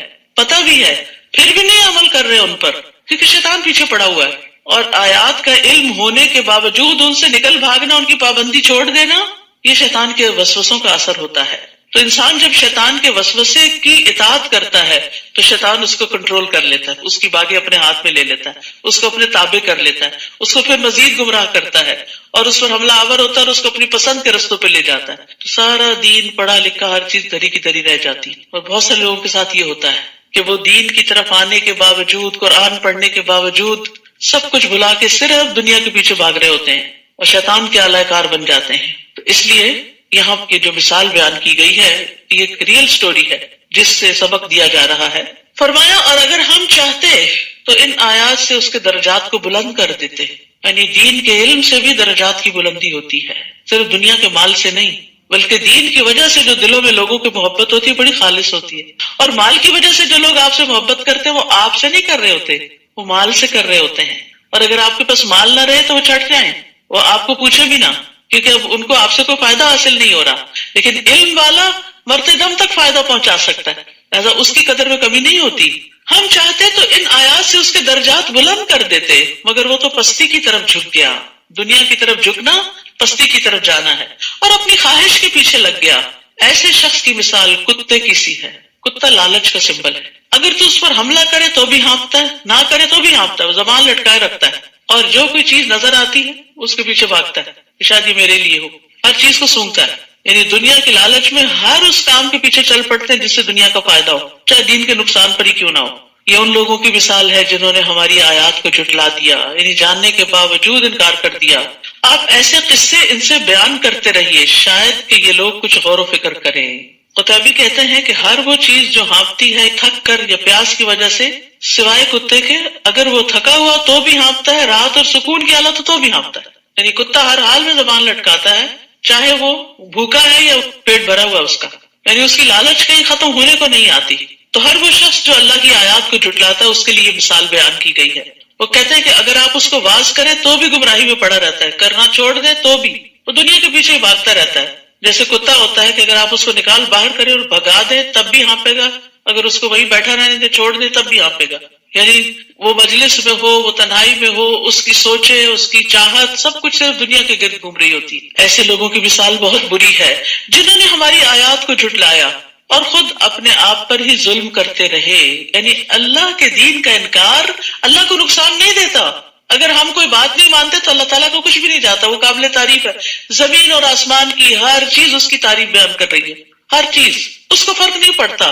لیکن اتنے بڑے خزانے کا انکار کرنے والے خود محروم رہ جاتے ہیں۔ اللہ جسے ہدایت دے وہی ہدایت پا سکتا ہے، اور جسے وہ گمراہ کرے تو ایسے ہی لوگ نقصان اٹھانے والے ہیں۔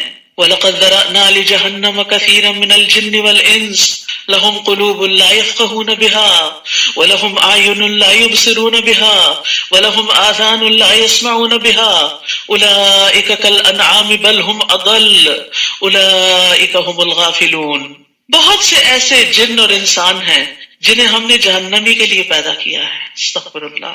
ان کے دل تو ہیں مگر ان سے حق کو نہیں سمجھتے۔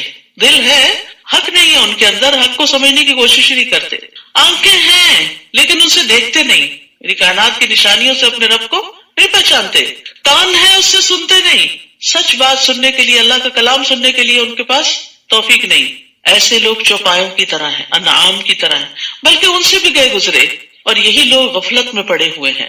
یعنی غافل اس لیے کہ وہ اجر و ثواب کی طرف ہدایت نہیں پاتے، جانوروں کی طرح اس لیے کہ ان کا مقصد صرف کھانا پینا ہے، بلکہ ان سے بھی زیادہ بہکے ہوئے، کیونکہ جانور بھی فائدے اور نقصانات کو دیکھ لیتے ہیں اور اپنے مالک کی پیروی کرتے ہیں، لیکن یہ لوگ جانوروں سے بھی بدتر ہو گئے۔ تو یہاں پر دراصل ان لوگوں کو سکولڈ کیا جا رہا ہے کہ جو عقل، سمجھ، آنکھیں، کان، نگاہیں رکھتے ہوئے حق کو نہیں پا سکتے، ان کو حق کے لیے استعمال نہیں کرتے، ان سب آرگنز کو یا ان سب صلاحیتوں کو خواہشات کی پیروی کے لیے تابع کر رکھا ہے، یہ صرف خواہشات کی پیروی کے لیے استعمال ہو رہے ہیں۔ وَلِلَّهِ الْأَسْمَاءُ الْحُسْنَى فَادْعُوهُ بِهَا، اللہ کے اچھے اچھے نام ہیں، انہی ناموں سے اسے پکارا کرو، اور انہیں چھوڑ دو جو اس کے ناموں میں کجروی اختیار کرتے ہیں، جو کچھ وہ کرتے ہیں جلد ہی انہیں اس کا بدلہ مل جائے گا۔ اللہ نے اپنے ناموں کو اچھا نام کہا ہے کیونکہ یہ سننے میں بھی اچھے، جب آپ اللہ کے نام اکٹھے سنتے ہیں تو دل کو بہت اچھے لگتے ہیں، اور پھر بولنے میں بھی اچھے لگتے ہیں، معنی بھی بہت اچھا ہے، اور اس کے فائدے بھی بہت اچھے ہیں اس کے ساتھ اس کو پکارنے کے۔ تو مانگی جانے والی چیز کی مناسبت سے اللہ کو پکارنا چاہیے، یعنی اللہ کے اس نام کا ذکر کر کے اس سے وہ چیز مانگنی چاہیے جو آپ کی ضرورت ہے۔ جیسے آپ کہے اے رحیم تو رحم فرما، اے فیصلہ کرنے والے تو میرے لیے فیصلہ کر دے، اے رحمان تو مجھ پر رحمت فرما، اے رزاق تو مجھے رزق وافر عطا فرما، اگر کوئی رستے بند ہو گئے ہوں یا فتاح میرے لیے خیر کے رستے کھول دے۔ یعنی اس نام اور کام کی مناسبت سے اگر اللہ کے نام لے کے پکارے تو انشاءاللہ دعائیں قبول ہوں گی۔ رسول اللہ صلی اللہ علیہ وسلم نے فرمایا اللہ کے 99 نیمز ہیں، یعنی ایک کم 100، جو شخص ان سب کو محفوظ رکھے گا وہ جنت میں جائے گا۔ احصاها کا لفظ آیا ہے، جو ان کو شمار کرے گا، یعنی جو ان کو اچھے طریقے سے پڑھے گا اور ادا کرنے کی قدرت رکھے گا، اور اس کے ساتھ ساتھ اللہ کی حدود کی حفاظت کرے گا، ان کے معنی کو سمجھے گا، ان پر ایمان لے آئے گا، تو اس کے لیے یہ جنت میں جانے کا ذریعہ ہے۔ اور جو لوگ اللہ کے ناموں میں الحاد کریں، اللہ سبحانہ وتعالیٰ کے وہ نام جو قرآن اور سنت میں ہیں ان کو چھوڑ کر خود ساختہ نام بنا لیں تو یہ الحاد ہوتا ہے۔ تو جو لوگ الحاد کرتے ہیں ان کی سزا بھی بتائی گئی، فرمایا آپ ان کو چھوڑ دیں، ان کے پیچھے نہ چلے، اور پھر عنقریب وہ اپنے کیے کا بدلہ پائیں گے۔ اور ہماری مخلوق میں سے ایک گروہ ایسا بھی ہے جو حق کی طرف رہنمائی کرتے ہیں اور اسی کے مطابق انصاف کرتے ہیں، اللہ نے ان کی تعریف فرمائی ہے۔ اور جن لوگوں نے ہماری آیات کو جھٹلایا ہم انہیں اس طرح بتدریج تباہی کی طرف لے جائیں گے کہ انہیں خبر تک نہ ہوگی۔ استدراج کل بھی کہتے ہیں اس کا مطلب ہے شیطان ان کے لیے اعمال مزین کر دیتا ہے اور ان کو پھر ہلاکت تک پہنچا دیتا ہے۔ ضحاک کہتے ہیں استدراج کا مطلب ہے کہ وہ جب کوئی نئی نافرمانی کرتے ہیں تو ہم ان کو کوئی نئی نعمت دے دیتے ہیں، ڈھیل دے دیتے ہیں۔ سفیان ثوری کہتے ہیں ہم ان کو نعمتوں میں فراخی اور وسعت عطا کرتے ہیں اور ان کو شکر ادا کرنا بھلا دیتے ہیں۔ تو جو لوگ آیات کا انکار کریں، اللہ کا انکار کریں، اس کے دین، اس کی کتاب کا انکار کریں، پھر اللہ سبحانہ وتعالیٰ ان کو اپنا آپ بھی بلوا دیتا ہے۔ وَأُمْلِي لَهُمْ إِنَّ كَيْدِي مَتِينٌ، اور میں انہیں ڈھیل دے رہا ہوں، یقیناً میری تدبیر کا کوئی توڑ نہیں۔ کیا انہوں نے کبھی نہیں سوچا کہ ان کے ساتھی محمد صلی اللہ علیہ وسلم کو کوئی جنون نہیں؟ وہ تو محض ایک کھلم کھلے ڈرانے والے ہیں۔ کیا انہوں نے آسمان اور زمین کی حکومت اور جو چیز بھی اللہ نے پیدا کی ہے ان میں کبھی غور نہیں کیا؟ اور کیا یہ بھی نہیں سوچا کہ شاید ان کی زندگی کی مدت قریب آ لگی ہو، ختم ہو رہی ہو؟ تو پیغمبر کی اس تنبیہ کے بعد اور کون سی بات ہوگی جس پر یہ ایمان لائیں گے؟ جسے اللہ گمراہ کر دے اسے کوئی ہدایت دینے والا نہیں، اور وہ انہیں ان کی سرکشی میں چھوڑ رہا ہے کہ سر ٹکراتے پھریں۔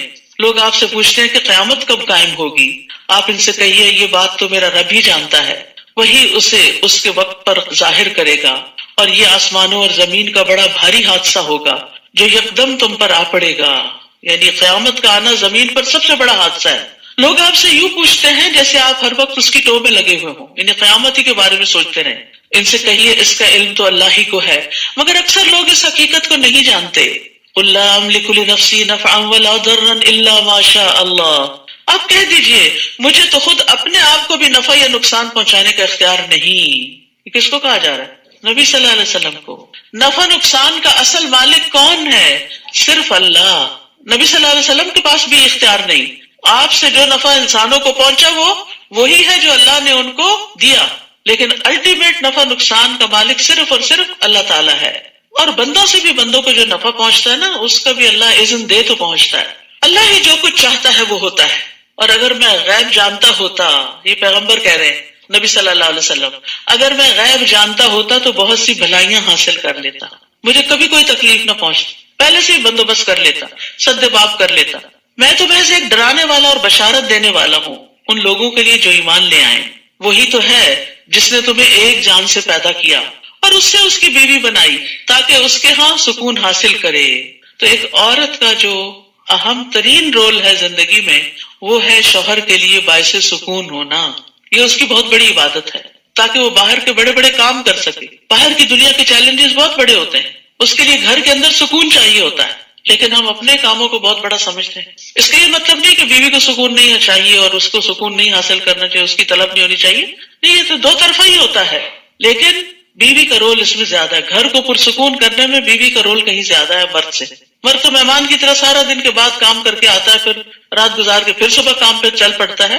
تو اس لیے گھر کی ذمہ داری چونکہ عورت پر ہے اور گھر کا سکون بھی عورت مینٹین کرتی ہے, تو اس کی طرف اسے متوجہ کیا گیا. پھر جب کسی مرد نے اپنی بیوی سے صحبت کی تو اسے ہلکا سا حمل ہو گیا, پریگننسی ہو گئی, جس کے ساتھ وہ چلتی پھرتی رہی. پھر جب وہ بوجھل ہو گئی یعنی آخری مہینوں میں, تو دونوں اپنے رب سے دعا کرنے لگے کہ اگر تو ہمیں تندرست بچہ عطا کرے تو یقیناً ہم شکر کرنے والوں میں سے ہوں گے. پھر جب اللہ نے انہیں تندرست لڑکا دے دیا تو وہ اللہ کی بخشش میں دوسروں کو شریک بنانے لگے, جبکہ اللہ ایسی چیزوں سے بلند تر ہے جو یہ لوگ شریک ٹھہراتے ہیں. ایشرکون ما لا یخلق شیئا وهم یخلقون, کیا وہ ایسی چیزوں کو شریک ٹھہراتے ہیں جن کا کسی چیز کو پیدا کرنا تو درکنار ہو خود پیدا کیے جاتے ہیں. یعنی اگر انسان کو ہی شریک ٹھہراتے ہیں تو انسان تو خود پیدا کیا جاتا ہے, تو اللہ کے برابر کیسے ہو سکتا ہے؟ بنانے والا اور بننے والا ایک تھوڑی ہوتے ہیں. فلا یستطیعون لهم نصرا ولا انفسهم ينصرون, وہ نہ تو ان کی مدد کر سکتے ہیں اور نہ ہی اپنی مدد کر سکتے ہیں. یعنی جن ہستیوں کو بھی, جن چیزوں کو بھی, جن پتھروں یا لکڑی کے بنائے ہوئے بتوں کو لوگ حاجت روا اور مشکل کشا سمجھتے ہیں, تو یہ دراصل اپنے آپ کو ہی دھوکہ دے رہے ہیں. کوئی کسی کی مدد نہیں کر سکتا غائبانہ طور پر, اور نہ ہی کوئی اپنی مدد کر سکتا, وہ بھی اللہ ہی کرتا ہے. اگر تم انہیں راہ راست کی طرف بلاؤ تو تمہاری پیروی نہیں کریں گے. تم انہیں بلاؤ یا خاموش رہو, تمہارے لیے ایک ہی بات ہے. جن لوگوں کو تم اللہ کے سوا پکارتے ہو وہ تمہاری طرح کے بندے ہیں. اگر تم اپنے دعوے میں سچے ہو تو ضروری ہے کہ جب انہیں پکارو تو وہ تمہیں اس کا جواب دیں.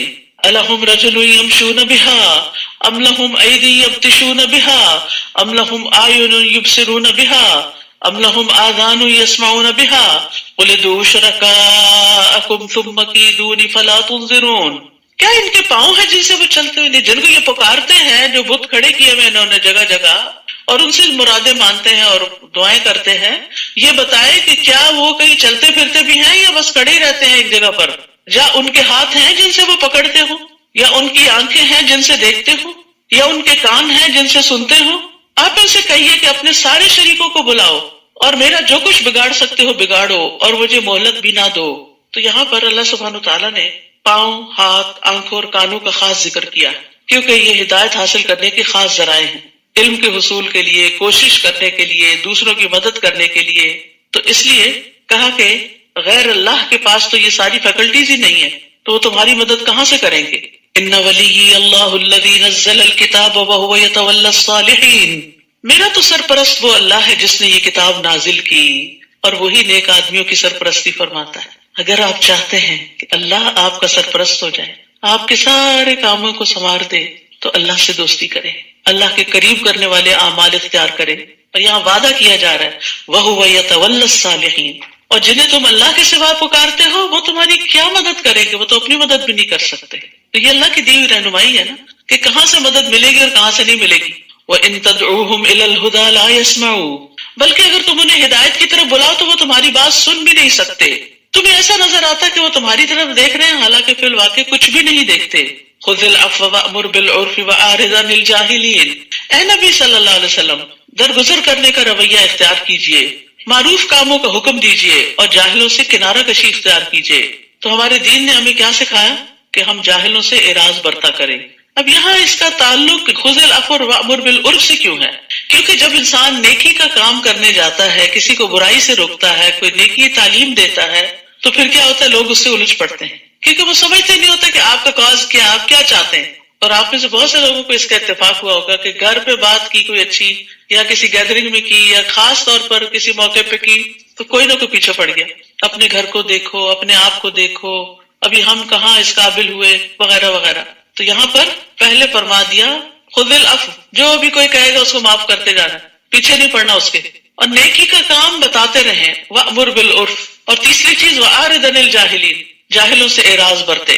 وہ یہ نا جب عمر رضی اللہ عنہ کے پاس گئے تو کہنے لگے اے خطاب کے بیٹے، بس اللہ کی قسم نہ تو تم انصاف کرتے ہو، نہ ہمارے ساتھ کچھ سخاوت سے پیش آتے ہو، ہمیں کچھ دیتے بھی نہیں۔ تو عمر رضی اللہ عنہ یہ سن کر غصے ہوئے اور قریب تھا کہ اسے مارے۔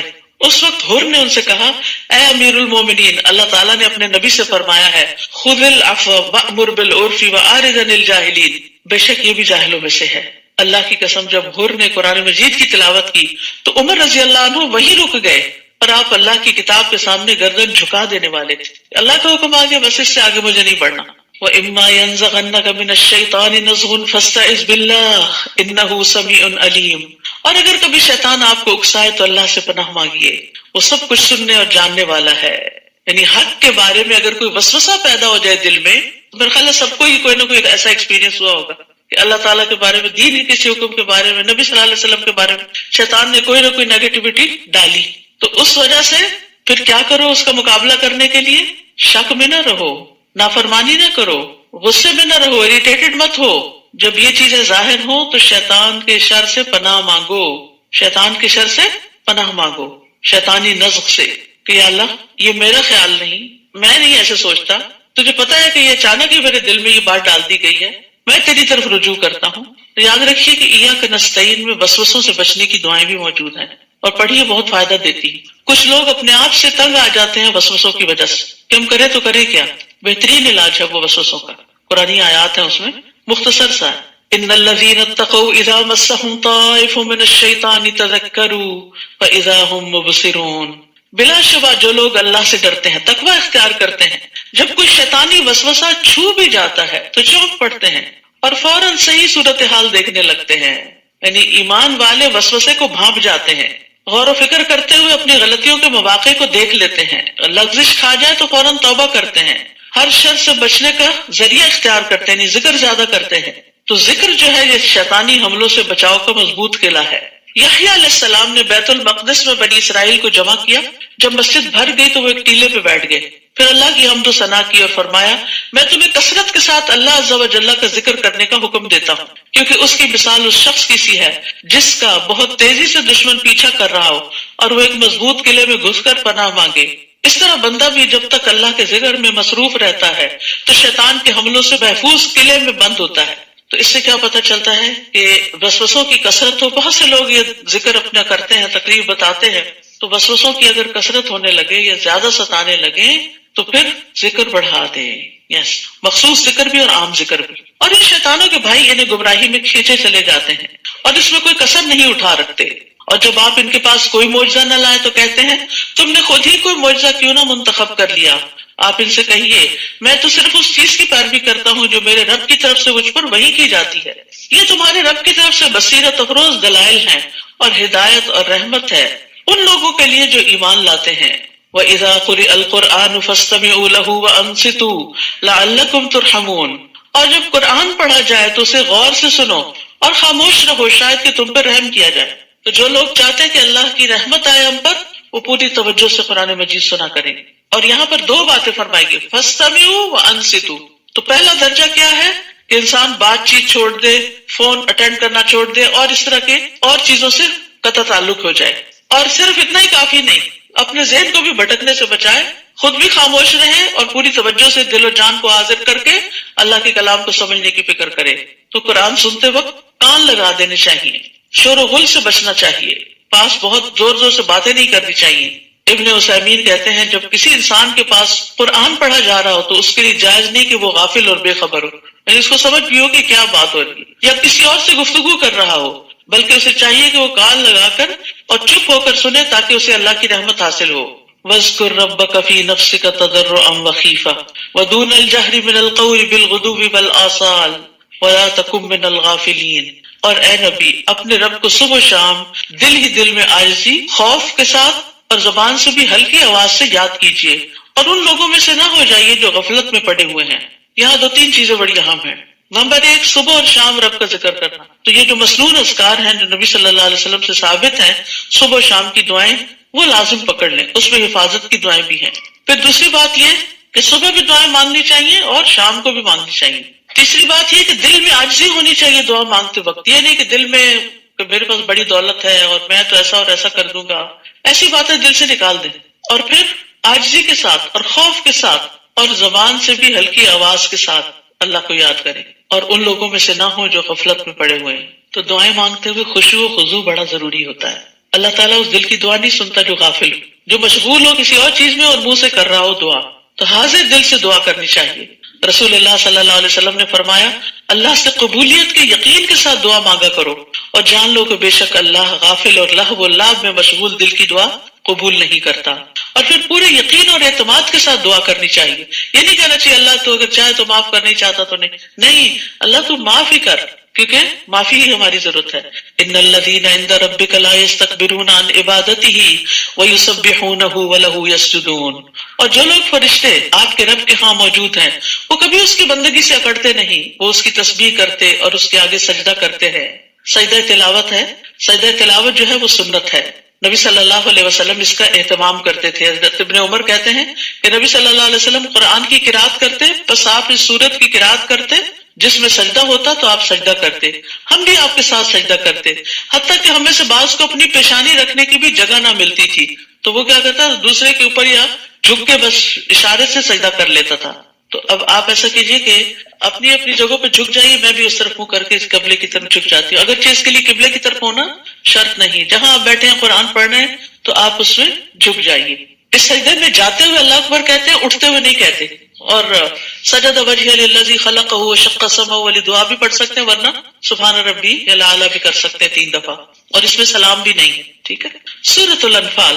بسم اللہ الرحمن الرحیم يسألونك عن الأنفال قل الأنفال لله والرسول فاتقوا الله وأصلحوا ذات بينكم وأطيعوا الله ورسوله إن كنتم مؤمنين إنما المؤمنون الذين إذا ذكر الله وجلت قلوبهم وإذا تليت عليهم آياته زادتهم إيمانا وعلى ربهم يتوكلون۔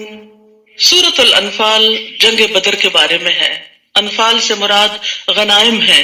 یہ پہلی جنگ تھی جو مسلمانوں نے فی سبیل اللہ لڑی تھی، اور اس دن کو یوم الفرقان کہا گیا کیونکہ اس دن فیصلہ ہو گیا تھا کہ اب کامیاب کون ہوگا، آئندہ کون آگے بڑھے گا۔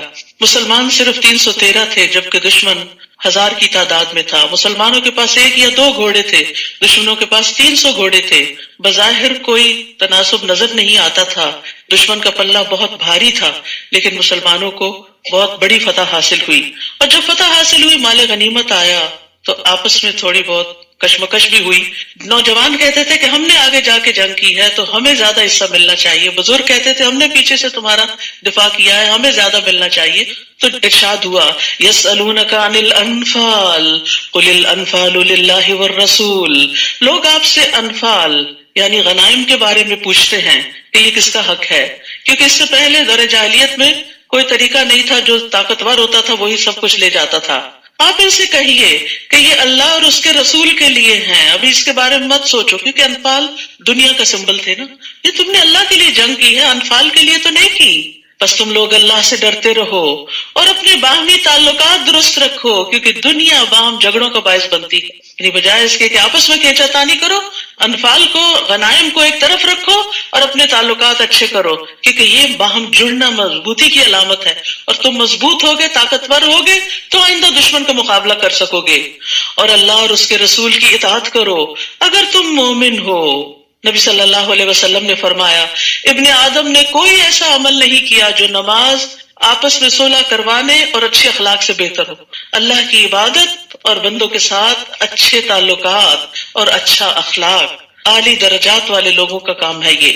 انما المؤمنون الذین اذا ذکر اللہ وجلت قلوبہم، سچے مومن تو وہ ہیں کہ جب ان کے سامنے اللہ کا ذکر کیا جائے تو ان کے دل کانپ اٹھتے ہیں، دل ہل جاتے ہیں، وہ ویسے ہی نہیں رہ جاتے، اور جب اللہ کی آیات انہیں سنائی جاتے ہیں تو ان کا ایمان بڑھ جاتا ہے اور وہ اپنے رب پر بھروسہ کرتے ہیں.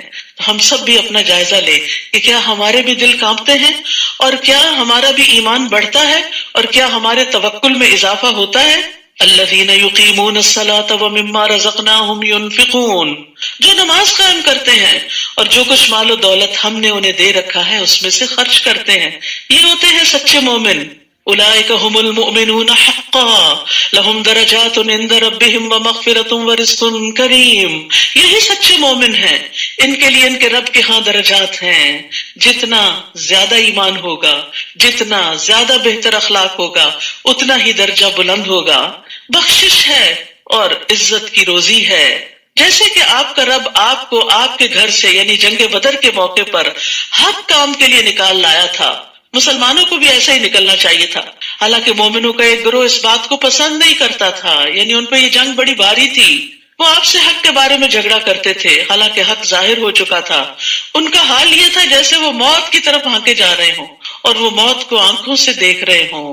اور جب اللہ نے تم سے وعدہ کیا کہ دونوں گروہوں میں سے ایک تمہارا ہوگا، دوسرا گروہ کون سا تھا؟ جو ابو سفیان کی قیادت میں مال تجارت لے کر آ رہا تھا اور اسے مدینہ کے قریب سے گزرنا تھا، تو مسلمان چاہتے تو اس کو لوٹ لیتے.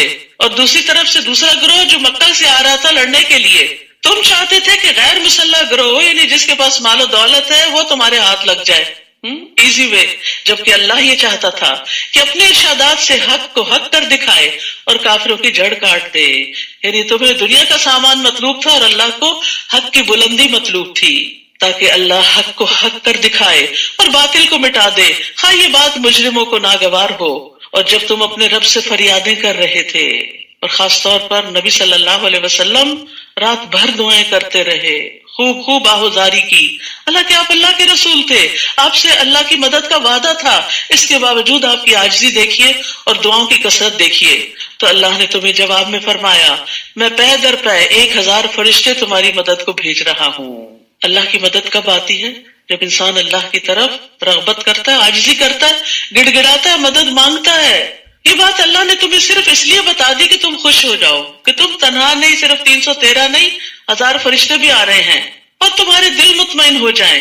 ورنہ مدد تو جب بھی ہو اللہ ہی کی طرف سے ہوتی ہے. یہ قانون بتا دیا گیا، وَمَن نَّصْرُ إِلَّا مِنْ عِندِ اللَّهِ، مدد ہمیشہ اللہ ہی کی طرف سے آتی ہے. یقیناً اللہ بڑا زبردست اور حکمت والا ہے. اور وہ وقت یاد کرو جب اللہ نے اپنی طرف سے تمہارا خوف دور کرنے کے لیے تم پر غنودگی طاری کر دی اور آسمان سے تم پر بارش برسا دی تاکہ تمہیں پاک کر دے، اور شیطان کی ڈالی ہوئی نجاست تم سے دور کر دے، یعنی اس کے وسوسے اور خوف دلانا، اور تمہارے دلوں کو مضبوط کر دے اور تمہارے قدم جما دے. جب آپ کا رب فرشتوں کو حکم دے رہا تھا کہ میں تمہارے ساتھ ہوں، لہٰذا مسلمانوں کے قدم جمائے رکھو، ان کو حوصلہ بڑھائے رکھو. میں بھی کافروں کے دل میں روب ڈال دوں گا، پس تم ان کی گردنوں اور جوڑ پر ضربے لگاؤ. گردنوں کے اوپر 2 ہیں، یعنی ایک تو سر اوپر ہے گردن کے، یعنی سر پھوڑو، اور دوسرا گردن کاٹ دو، اور ہر جوڑ پر ضربے لگاؤ. یہ اس لیے تھا کہ انہوں نے اللہ اور اس کے رسول کی مخالفت کی تھی، اور جو اللہ اور اس کے رسول کی مخالفت کرے تو اللہ تعالیٰ ایسے لوگوں کو سخت سزا دینے والا ہے. اور کافروں سے فرمایا یہ عذاب تو اب چکھو، اس کے علاوہ کافروں کو دوزخ کا عذاب ہوگا، یعنی دنیا میں بھی ذلت اور آخرت میں بھی عذاب. یا ایھا الذین آمنو، اے لوگوں جو ایمان لائے ہو، جب میدان جنگ میں تمہاری کافروں سے مٹ بھیڑ ہو تو کبھی پیٹ نہ پھیرنا. یعنی چونکہ تعداد میں کم تھے تو خطرہ تھا اس بات کا کہ زیادہ دشمن دیکھ کے کہیں واپس نہ دوڑنے لگے اور بھگدڑ نہ مچ جائے، تو روک دیا گیا کہ میدان جنگ سے بھاگنا کبیرہ گناہ ہے. اور جو شخص اس دن پیٹ پھیرے گا، الا یہ کہ وہ کوئی جنگی چال چل رہا ہو یا مڑ کر اپنے دستہ فوج کو ملنا چاہتا ہو، تو ایسا آدمی اللہ کے غضب میں آ گیا. یعنی ان وجوہات کی بنا پر اگر کوئی پیٹ پھیر کے جاتا ہے اس کا ٹھکانہ دوزخ ہوگا، اور وہ بہت بری پلٹنے کی جگہ ہے. استغفر اللہ. یعنی اللہ کے راہ میں نکلے ہیں، ایمان والے ہیں، صحابہ کرام ہیں، لیکن اگر تم بھی میدان جنگ سے بھاگے تو پھر یہ انجام ہے آگے. تو اس لیے انسان کو نیکی کے راستے پہ چلتے ہوئے استقامت اختیار کرنی چاہیے، مشکلات سے گھبرانا نہیں چاہیے. ورنہ بعض اوقات ایک شخص پیچھے ہٹتا ہے تو دوسرا اس کو دیکھ کے اور تیسرا اس کو دیکھ کے، اور بہت سے لوگوں کے دین سے پھرنے کا سبب بن جاتا ہے. میدان بدر میں کافروں کو تم نے قتل نہیں کیا تھا، فلم تقتلوہم ولکن اللہ قتلہم، بلکہ اللہ نے انہیں مارا تھا. اور جب آپ نے کافروں کی طرف ریت کی مٹھی پھینکی تھی تو وہ آپ نے نہیں بلکہ اللہ نے پھینکی تھی، اور یہ اس لیے تھا کہ اللہ تعالیٰ اپنی طرف سے مومنوں کو ایک اچھی آزمائش سے گزار دے۔ اللہ تعالیٰ یقیناً سب کچھ سننے اور جاننے والا ہے، یعنی امتحان میں بھی ڈالا اور مدد بھی ساتھ کی تاکہ امتحان میں کامیاب بھی ہو جائیں۔ کس قدر مہربان رب ہے۔ ذالکم وان اللہ موہن کید الکافرین، یہ معاملہ تو تمہارے ساتھ ہوا، اور اللہ تعالیٰ یقیناً کافروں کی تدبیر کو کمزور کرنے والا ہے۔ مکہ والو، اگر تم فیصلہ ہی چاہتے تھے تو وہ اب تمہارے پاس آ چکا، کیونکہ بدر کے دن صبح انہوں نے دعا کی تھی کہ اللہ جو گروہ حق پر ہے وہ کامیاب ہو جائے اور دوسرا ناکام ہو، تو تم نے خود ہی فیصلہ مانگا تھا، اب تمہاری ناکامی کی صورت میں فیصلہ تمہارے سامنے آ گیا، تو وہ اب تمہارے پاس آ چکا، اب اگر تم باز آ جاؤ، اب بھی نصیحت کی جا رہی ہے، پیغمبر صلی اللہ علیہ وسلم کی مخالفت سے باز آ جاؤ، انکار سے باز آ جاؤ، تو یہ تمہارے حق میں بہتر ہے، اور اگر پھر پہلے سے کام کرو گے تو ہم بھی ایسا ہی کریں گے، اگر پھر تم مسلمانوں کے خلاف لڑنے کے لیے چلے تو پھر تمہارے ساتھ یہی سلوک ہوگا، اور تمہاری جمعیت تمہارے کچھ کام نہ آ سکے گی، خواہ وہ کتنی ہی زیادہ ہو، اور اللہ تو یقیناً ایمان والوں کے ساتھ ہے۔ اے ایمان والو، اللہ اور اس کے رسول کی اطاعت کرو، اور حکم سن لینے کے بعد اس سے سرتابی نہ کرو، اور ان لوگوں کی طرح نہ ہو جانا جو کہتے تو ہیں کہ ہم نے سن لیا مگر وہ سنتے نہیں۔ ایمان والوں کو اللہ کی اطاعت، اس کے رسول کی اطاعت کے بعد اس سے منہ نہیں موڑنا چاہیے، اور جو وہ کہے اسے غور سے سننا چاہیے، اور ان لوگوں کی طرح نہیں ہونا چاہیے جو کہتے ہم نے سنا لیکن دل سے نہیں سنتے۔ اصل میں سننے والا کون ہوتا ہے؟ جو مان لیتا ہے بات کو سن کر۔ یقیناً اللہ کے ہاں بدترین قسم کے جانور وہ بہرے گنگے لوگ ہیں جو عقل سے کچھ کام نہیں لیتے، یعنی ایسے لوگوں کو جو عقل استعمال نہیں کرتے، غور و فکر نہیں کرتے، بات سمجھتے نہیں، وہ جانوروں سے بھی بدتر ہیں۔ اگر اللہ ایسے لوگوں میں کچھ بھی بھلائی دیکھتا تو انہیں سننے کی توفیق بخش دیتا، اور اگر وہ انہیں یہ توفیق دے بھی دیتا تو بھی بے رخی کے ساتھ پیٹ پھیر جاتے۔ تو یہ اللہ کا طریقہ ہے کہ وہ زبردستی نہیں سنواتا کسی کو، اسی کو دل میں اتارتا ہے جو واقعی سننے کے لیے آتا ہے اور سننا چاہتا ہے۔ تو اللہ کا کلام سننے کے بعد انسان کا رویہ یا تو اطاعت کا ہوتا ہے یا غفلت کا ہوتا ہے۔ ضروری نہیں کہ ہر شخص اس علم پر عمل بھی کرے، تو اصل میں بھلائی اسی کے اندر ہے جو غور و فکر کرے اللہ کی آیات میں اور پھر عمل میں ڈھال لے ان کو۔ یا ایھا الذین آمنو، اے ایمان والو، اللہ اور اس کے رسول کا حکم مانو، جبکہ رسول تمہیں ایسی چیز کی طرف بلائے جو تمہارے لیے زندگی بخش ہو، یعنی اللہ تعالیٰ کے احکامات زندگی دینے والے ہیں، اور یہ جان لو کہ اللہ تعالیٰ آدمی اور اس کے دل کے درمیان حائل ہو جاتا ہے، یعنی اس کو سب پتہ چل جاتا ہے جو دل سے وسوسے اٹھتے ہیں، اور اسی کے حضور تم جمع کیے جاؤ گے۔ واتقوا فتنة لا تصيبن الذين ظلموا منكم خاصة، اور اس مصیبت سے بچ جاؤ جو صرف انہی لوگوں کے لیے مخصوص نہ ہوگی جنہوں نے تم میں سے ظلم کیا ہوگا، اور جان لو کہ اللہ تعالیٰ سخت سزا دینے والا ہے۔ یعنی منکر کو روکنا چاہیے، ورنہ فتنہ سبھی کو اپنی لپیٹ میں لے لیتا ہے، صرف ظلم کرنے والوں کو ہی نہیں بلکہ جو نہ روکے ان کو بھی۔ اور وہ وقت یاد کرو جب تم تھوڑے سے تھے، زمین میں کمزور سمجھے جاتے تھے، یعنی مکہ والے دن یاد کرو، اور تمہیں یہ خطرہ لگا رہتا تھا کہ لوگ تمہیں کہیں اچک کر نہ لے جائیں، پھر اللہ نے تمہیں جائے پناہ مہیا کی، مدینہ کی جگہ دی، اور اپنی مدد سے تمہیں مضبوط کیا، اور کھانے کو پاکیزہ چیزیں دی تاکہ تم شکر گزار بنو۔ یعنی جب اللہ نے تم پر اتنی نعمتیں کی تو تم بھی اللہ کی اطاعت میں آگے بڑھو۔ اے ایمان والو، دیدہ و دانستہ جان بوجھ کر اللہ اور رسول سے خیانت نہ کرو، اور نہ ہی تم آپس کی امانتوں میں خیانت کرو، کیونکہ لا دین لمن لا امانت لہ، اس کا کوئی دین ہی نہیں جس کے اندر امانت کا پاس نہیں۔ وَاعْلَمُوا أَنَّمَا أَمْوَالُكُمْ وَأَوْلَادُكُمْ فِتْنَةٌ وَأَنَّ اللَّهَ عِندَهُ أَجْرٌ عَظِيمٌ، اور جان لو کہ تمہارے مال اور تمہاری اولاد تمہارے لیے آزمائش ہیں، کیونکہ ان کی محبت میں گرفتار ہو کر انسان اللہ کی اطاعت سے غفلت اختیار کرتا ہے اور اللہ کے راستے میں نکلنے سے کتراتا ہے، اور اللہ کے ہاں اجر دینے کو بہت کچھ ہے۔ مال اور اولاد نعمت بھی ہیں لیکن فتنہ بھی ہے۔ کب نعمت ہے؟ جب انسان انہیں اللہ کی اطاعت میں لگاتا ہے، اور فتنہ کب ہے؟ جب یہ اللہ کا شکر ادا کرنا بھلا دیتے ہیں یا اپنے میں ہی مشغول کر لیتے ہیں۔ یا ایھا الذین آمنو، اے ایمان والو، اگر تم اللہ سے ڈرتے رہے تو اللہ تمہیں قوت تمیز عطا کرے گا، فرقان پیدا کر دے گا تمہارے اندر، یعنی تقوی سے انسان کے اندر سمجھ بوجھ پیدا ہو جاتی ہے کہ صحیح اور غلط کیا ہے، تم سے تمہاری برائیاں دور کر دے گا اور تمہیں بخش دے گا، اور اللہ بڑا ہی فضل کرنے والا ہے۔ یعنی تقوی سے پھر انسان کے اندر اللہ کا قرب بھی پیدا ہو جاتا ہے، اور جتنا جتنا انسان اللہ کے زیادہ قریب ہوتا ہے اتنا اتنا اس کے اندر فرقان زیادہ ہوتا جاتا ہے. یعنی ایک وقت ہوتا ہے جب انسان کو اپنی کچھ چیزیں غلط ہی نہیں لگتی، پھر ایک وقت آتا ہے اللہ کے کلام کو پڑھ سن کے جب دل میں اللہ کا خوف پیدا ہوتا ہے تو انسان اپنی چھوٹی چھوٹی کوتاہیوں کو خود دیکھنے لگتا ہے، اس کی آنکھیں کھل جاتی ہیں کہ میرے اندر تو یہ بھی غلطی ہے اور میرے اندر تو یہ بھی کوتاہی ہے، اور پھر انسان ان غلطیوں اور کوتاہیوں کو اپنے اندر سے نکالنے لگتا ہے، اور جو جو گناہ دور ہوتے ہیں اللہ کا قرب بڑھتا چلا جاتا ہے. اور اے نبی وہ وقت یاد کیجئے جب کافر آپ کے متعلق خفیہ تدبیریں سوچ رہے تھے، مکہ میں آخری دنوں میں آپ کو ختم ہی کر دینا چاہتے تھے کہ وہ آپ کو قید کر دیں یا مار ڈالیں یا جلا وطن کر دیں. وہ بھی تدبیریں کر رہے تھے اور اللہ بھی تدبیر کر رہا تھا، اور اللہ ہی سب سے اچھی تدبیر کرنے والا ہے. اور جب ان کافروں پر ہماری آیات پڑھی جاتی تھی تو کہتے تھے ہم نے یہ کلام سن لیا، اگر ہم چاہیں تو ہم بھی ایسا کلام بنا سکتے ہیں. یہ تو وہی پرانی داستانیں ہیں جو پہلے لوگ سناتے چلے آ رہے ہیں. اور وہ وقت بھی یاد کرو جب ان کافروں نے کہا تھا اے اللہ اگر یہی دین حق ہے جو تیری طرف سے ہے تو ہم پر آسمان سے پتھروں کی بارش برسا دے یا ہمیں کسی دردناک عذاب سے دوچار کر دے. یعنی کیسے سنگ دل لوگ ہوتے ہیں جو اپنے خلاف خود ہی بددعائیں کرتے ہیں.